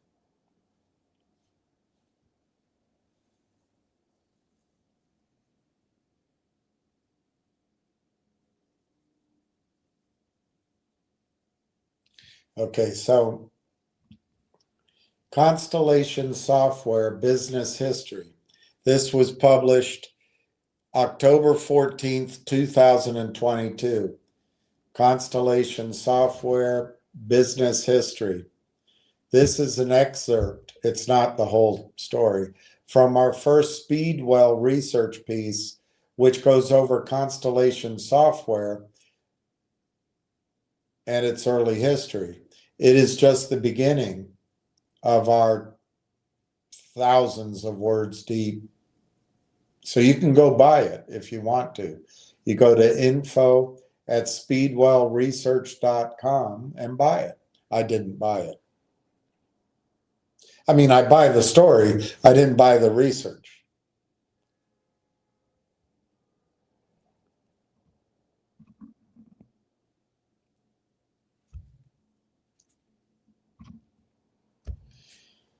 So the founding history of Constellation Software, an intimately private man, I guess, as opposed to a publicly private man. Not much is known about the early life of Mark Leonard.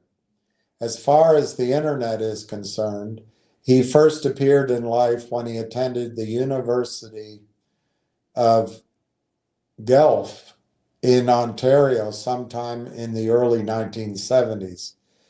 Without much financial support, he worked a motley crew of jobs to support himself through college, including as a gravedigger, a municipal park ranger, a bouncer, a furniture mover, a windmill researcher, a warehouse employee, and a mason helper. Despite long hours that were labor-intensive, he would shield his spare time to self-study and read various literature. Having to work to put himself through college, it took him 7 years of juggling demanding jobs and part-time classes to get his bachelor's degree. After undergrad, he continued with a grab bag of jobs in order to continue his studies with an MBA at the University of Western Ontario's Ivy Business School. At graduation, he had a job lined up as a banker. Even though it provided higher pay and better job security, it was a continuation of the pattern of taking jobs out of necessity rather than following some sort of grand plan. That would soon change.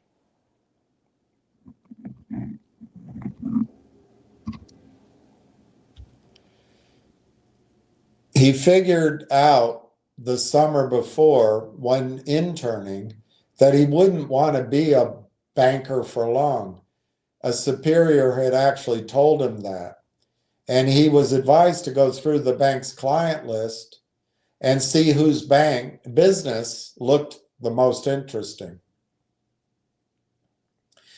With an attraction to learning technical fields and helping build something enduring, he was drawn to venture capital.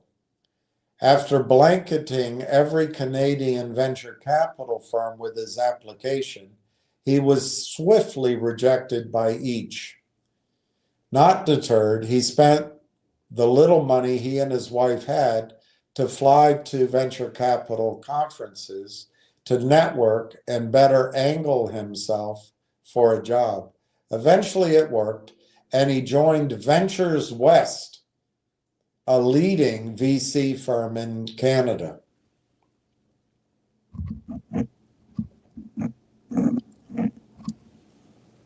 Over the next 11 years in venture capital, Mark Leonard would solidify what he wanted to build. He would fondly recall how fulfilling it was to build something properly as a masonry, which required mastery and would be there 100 years later. I agree with him on that. Quote, to his surprise, this was in contrast to many of the startups he worked with that had a build to sell mentality. His masonry experience, coupled with some mentorship, had exposed him to the Buffett and Munger orthodoxy, and it inspired his plan to construct an enduring company. This nebulous desire, however, only started to calcify after a novel insight about the success of Venture West's portfolio companies. He noticed that their most successful venture investments were vertical market software companies. Let me pause there. What Railtown does is vertical model language. They target companies. They go in vertically, not horizontally. No jokes. We're vertical market software companies, which to Leonard seemed to have all of the business virtues Buffett would want with a competitive moat. The problem, though, was that each vertical market software company was relatively small to the overall portfolio results because of their limited size. His idea was to create a holding company that would just focus on acquiring vertical market software companies, which he imaginatively wanted to call Software Co.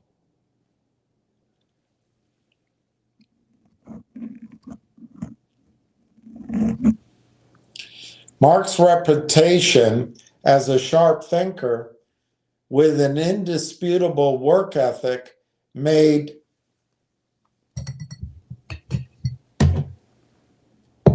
many of his Venture West colleagues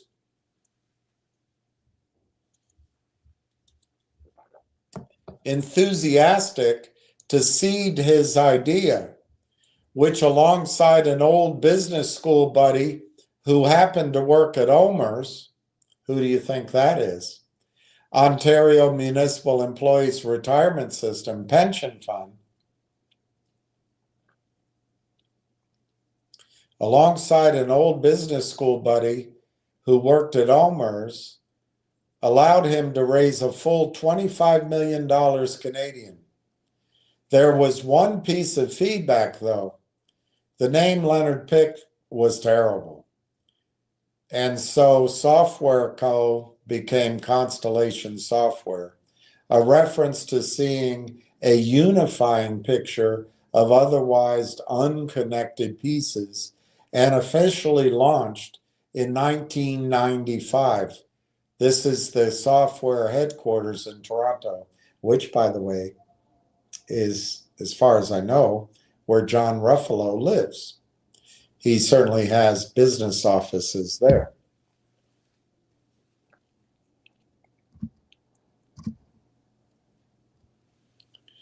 In the early years of Constellation Software, Mark Leonard would lead the acquisition process up there, focusing on wholly acquiring their first VMS companies.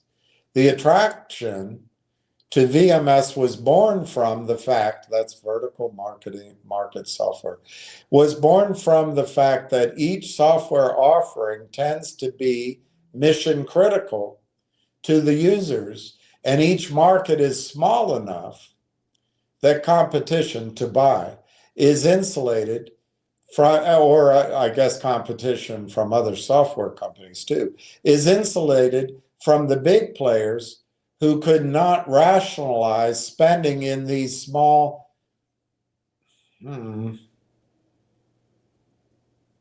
don't know what TAM stands for, I should.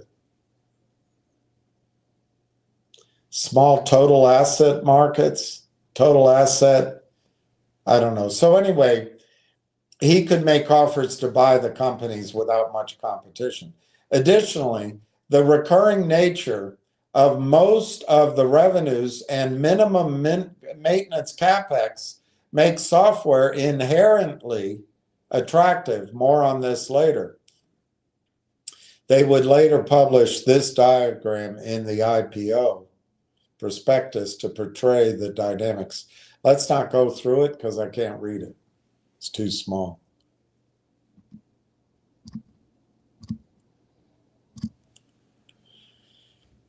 Constellation closed their first acquisition in 1995 with Trapeze, a producer of fixed route scheduling software to North American public transit authorities. A year later, they acquired Harris Computer Systems, who focused on software solutions for the utilities industry. Leonard would have already been familiar with them as they were actually Venture West's portfolio companies. While details of their acquisitions are almost never disclosed, Mark Leonard did write a newsletter at the time called Opportunity Above All. Here it is down here. Opportunity Above All. They only published a few editions of the newsletter before axing it, ostensibly for competitive reasons. But there are some interesting insights in them, the issues.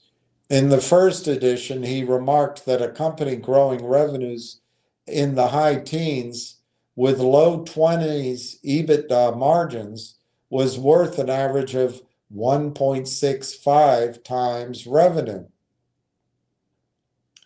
That's my argument, by the way, for what finger motion might be worth. And they actually have a margin here. But anyway, before an illiquidity discount for private companies. He goes on to say, quote, "We focus on buying companies that have a track record of double-digit growth and good profits. When we can find an industry-leading firm with these characteristics and good management, we pay up." Look at how low this is. We pay up to 1.25 times revenue in cash. To the extent that these characteristics are missing,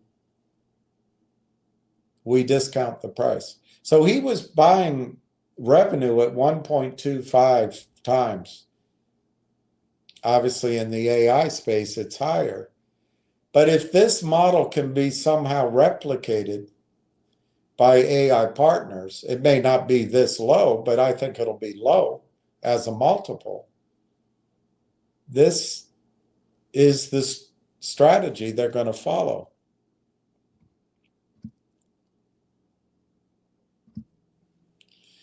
Paying 1.25 revenues for a software company with positive cash flow may seem silly cheap, but keep in mind these are typically sub $5 million revenue companies. Another reason Railtown may be able to buy some of these companies inexpensively, that have growth prospects that are greatly constrained by their TAM. Target asset market, total asset market. I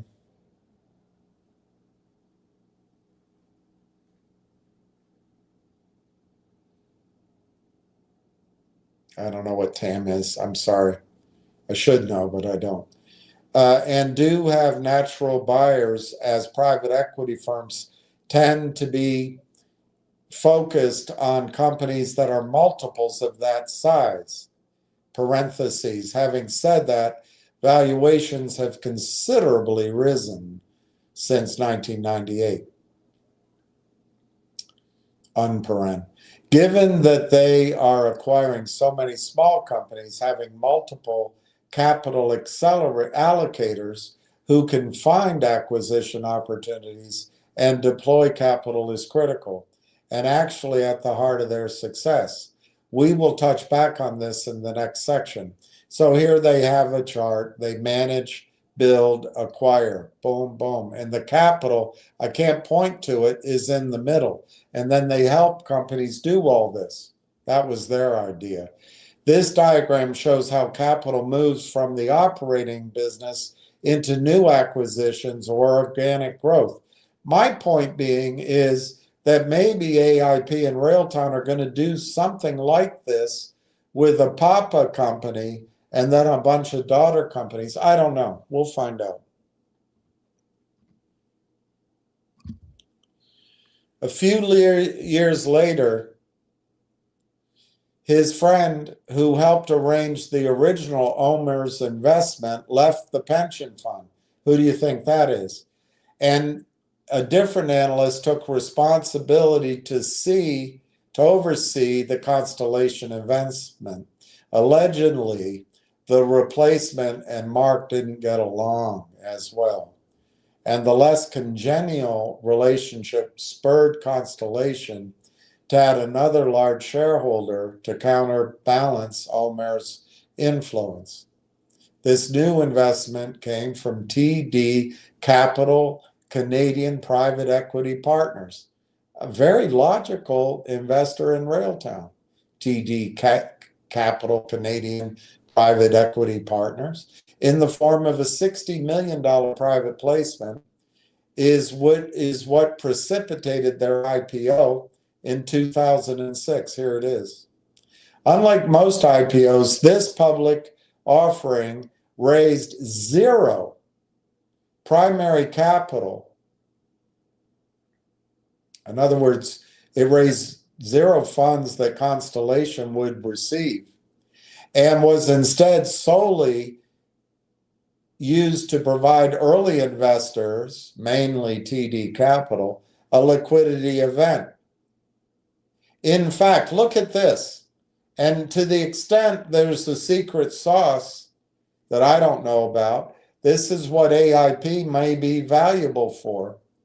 In fact, they never raised public equity capital, and their shares outstanding has remained unchanged at 21.2 million shares to this day. For 2 decades, they haven't issued any shares. At IPO, at that time, they had acquired 45 companies with 165 million in total revenue and a global footprint spanning 40 offices. Fast forward to today, Constellation generates in excess of $5 billion annually with over 750 separate companies, and their market cap has swollen from 275 million at IPO to 32 billion. It's 100 billion now. 32 billion, or was 100. I don't know where it is after Leonard retired. 32 billion, 120 bagger over an 16-year period, which annualizes at 35%.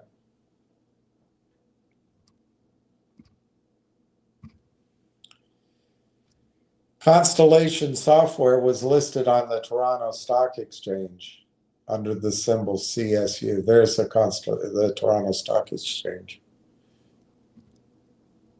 which I've driven by or took a taxi by. Anyway, that's Constellation Software. It's 5 o'clock. I'm going to see your messages. I think I'm going to sign off because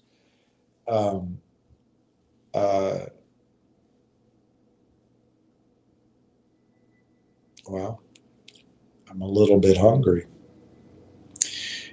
Pizza rules. Hi, William. Just stopping to say hi. Patiently holding, and if I can scrape up more money, I'll buy more. Good for you. I wish I had more money. I would buy more. Ward Richardson. Just remember, software will lead the AI revolution. Perfect. Software will lead the AI revolution. I agree with that. RT is smack in the middle of this revolution. Yet people do not understand the magnitude of this company. And that's okay. They will soon see it. That's like that scene in Back to School where the prissy British professor is objecting to Mellon being a student, but Mellon then donates a building, and the guy is the dean is saying, "Well, Phil, I don't think you understand the amount of money that is involved." Anyway, just remember, software will lead the AI revolution, Ward says, and Railtown is in the middle of it. I would say they're leading of it. I think they're out in front. They may not take the pole position all the way through the race, which is another reason to sell. But I wouldn't be surprised if a Microsoft buys them. They'll stay in pole position. And people do not yet understand the magnitude of this company. And that's okay. They soon will. I agree. Let me just make sure we're not at war, as I always do, before I sign off.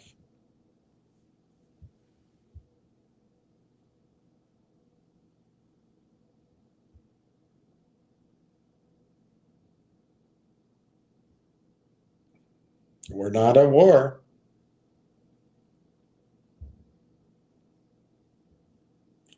We are not at war. Isn't that good?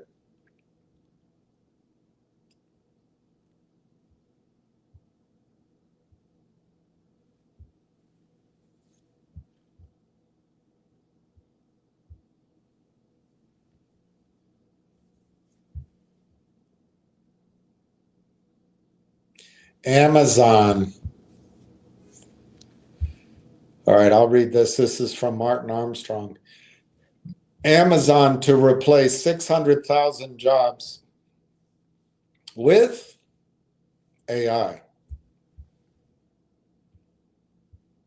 Let's make sure it's not a long story. It's not a long story. The headlines continue to support what the computer his AI computer has been stating. Unemployment in the United States will rise in 2026. This is a way to get ahead of that by owning the profit part of that trend. A newly leaked document reveals that Amazon plans to replace over 500,000 workers as companies increasingly turn to automation to reduce costs. An astounding 600,000 jobs are at risk, as Amazon is seeking to replace a significant amount of its workforce with automated robots. In fact, the company believes it can automate 75% of all its operations by 2027.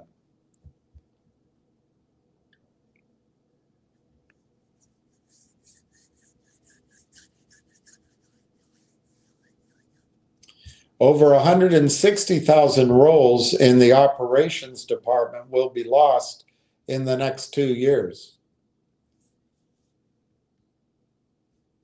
The company believes the switch to automation will save them $12.6 billion from 2025 to 2027. So obviously they're going to spend on software, which is a cost, but then they're going to save. And that's where, I'm not saying they'll use them, but that's where the idea of a conductor comes in. With an average savings of 30 cents for every item shipped to customers from Amazon warehouses. Well, I wonder what you'll get when you order bras from Amazon. You might end up with brats. The New York Times revealed plans that also include limited discussions of AI or automation to reduce the anticipated backlash. Quote, advanced technology, unquote, will replace the phrase AI, and, quote, cobots, unquote, will replace the word robots, as Amazon would like the public to believe that these machines are working alongside humans to assist rather than replace. The company will also increase plans for community involvement, exploring options like a Toys for Tots parade, as protests and extreme backlash are inevitable. 600,000 is an astonishing figure. Online shopping has become the norm. Amazon has more than tripled its U.S. workforce since 2018 to 1.2 million. The board believes it will sell twice as many products by 2033. Amazon recently purchased robotics maker Kiva for $775 million in 2012.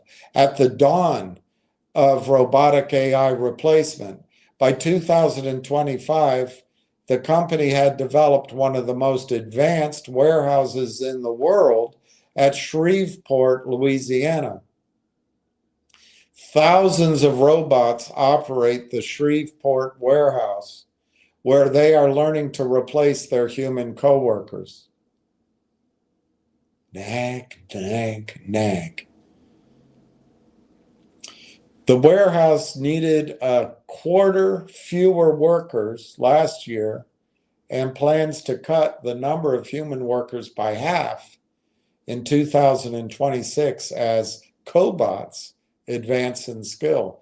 40 facilities modeling Shreveport will open across the nation by 2027. Amazon currently employs 1 million robots worldwide. The dawn of automated human replacement is upon and will begin behind the scenes in warehouses and factories. Amazon's plans were leaked. Every major corporation is seeking to follow the same path. One way to get ahead and secure your family's independence is with an investment in AI, so that which is taking your job gives you economic security. And in my opinion, RailtownAI, because it's public, because these guys started early, gives you this unique opportunity to buy the stock in the public market. Again, I'll say it, at a pre-seed or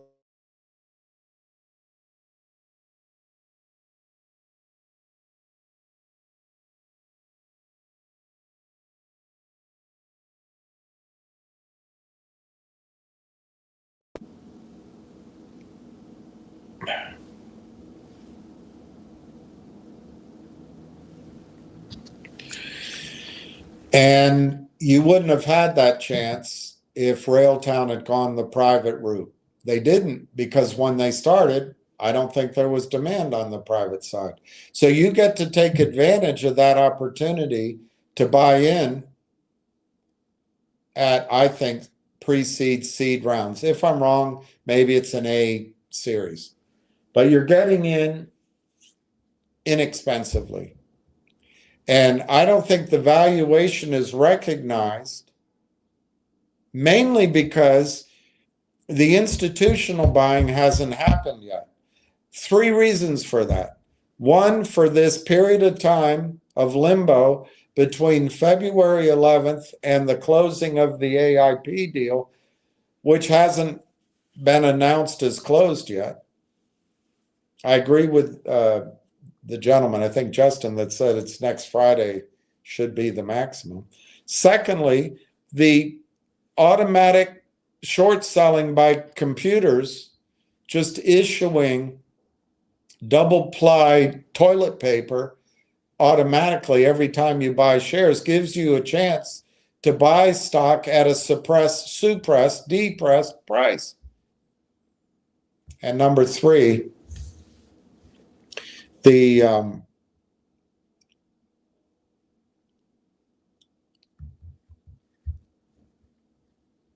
I guess the revenues haven't started yet. I don't know. The revenues may have already started. But once it gets out there that the revenues equate to anything,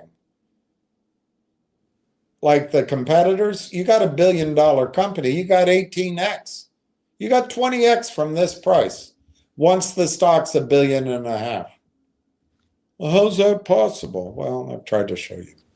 All right, I'm going to sign off because nature calls, food calls, and no one's listening to me anyway.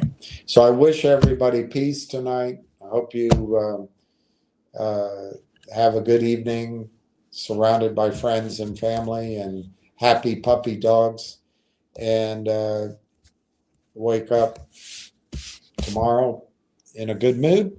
And if you think of it, if you pray for peace around the world. We're at a pretty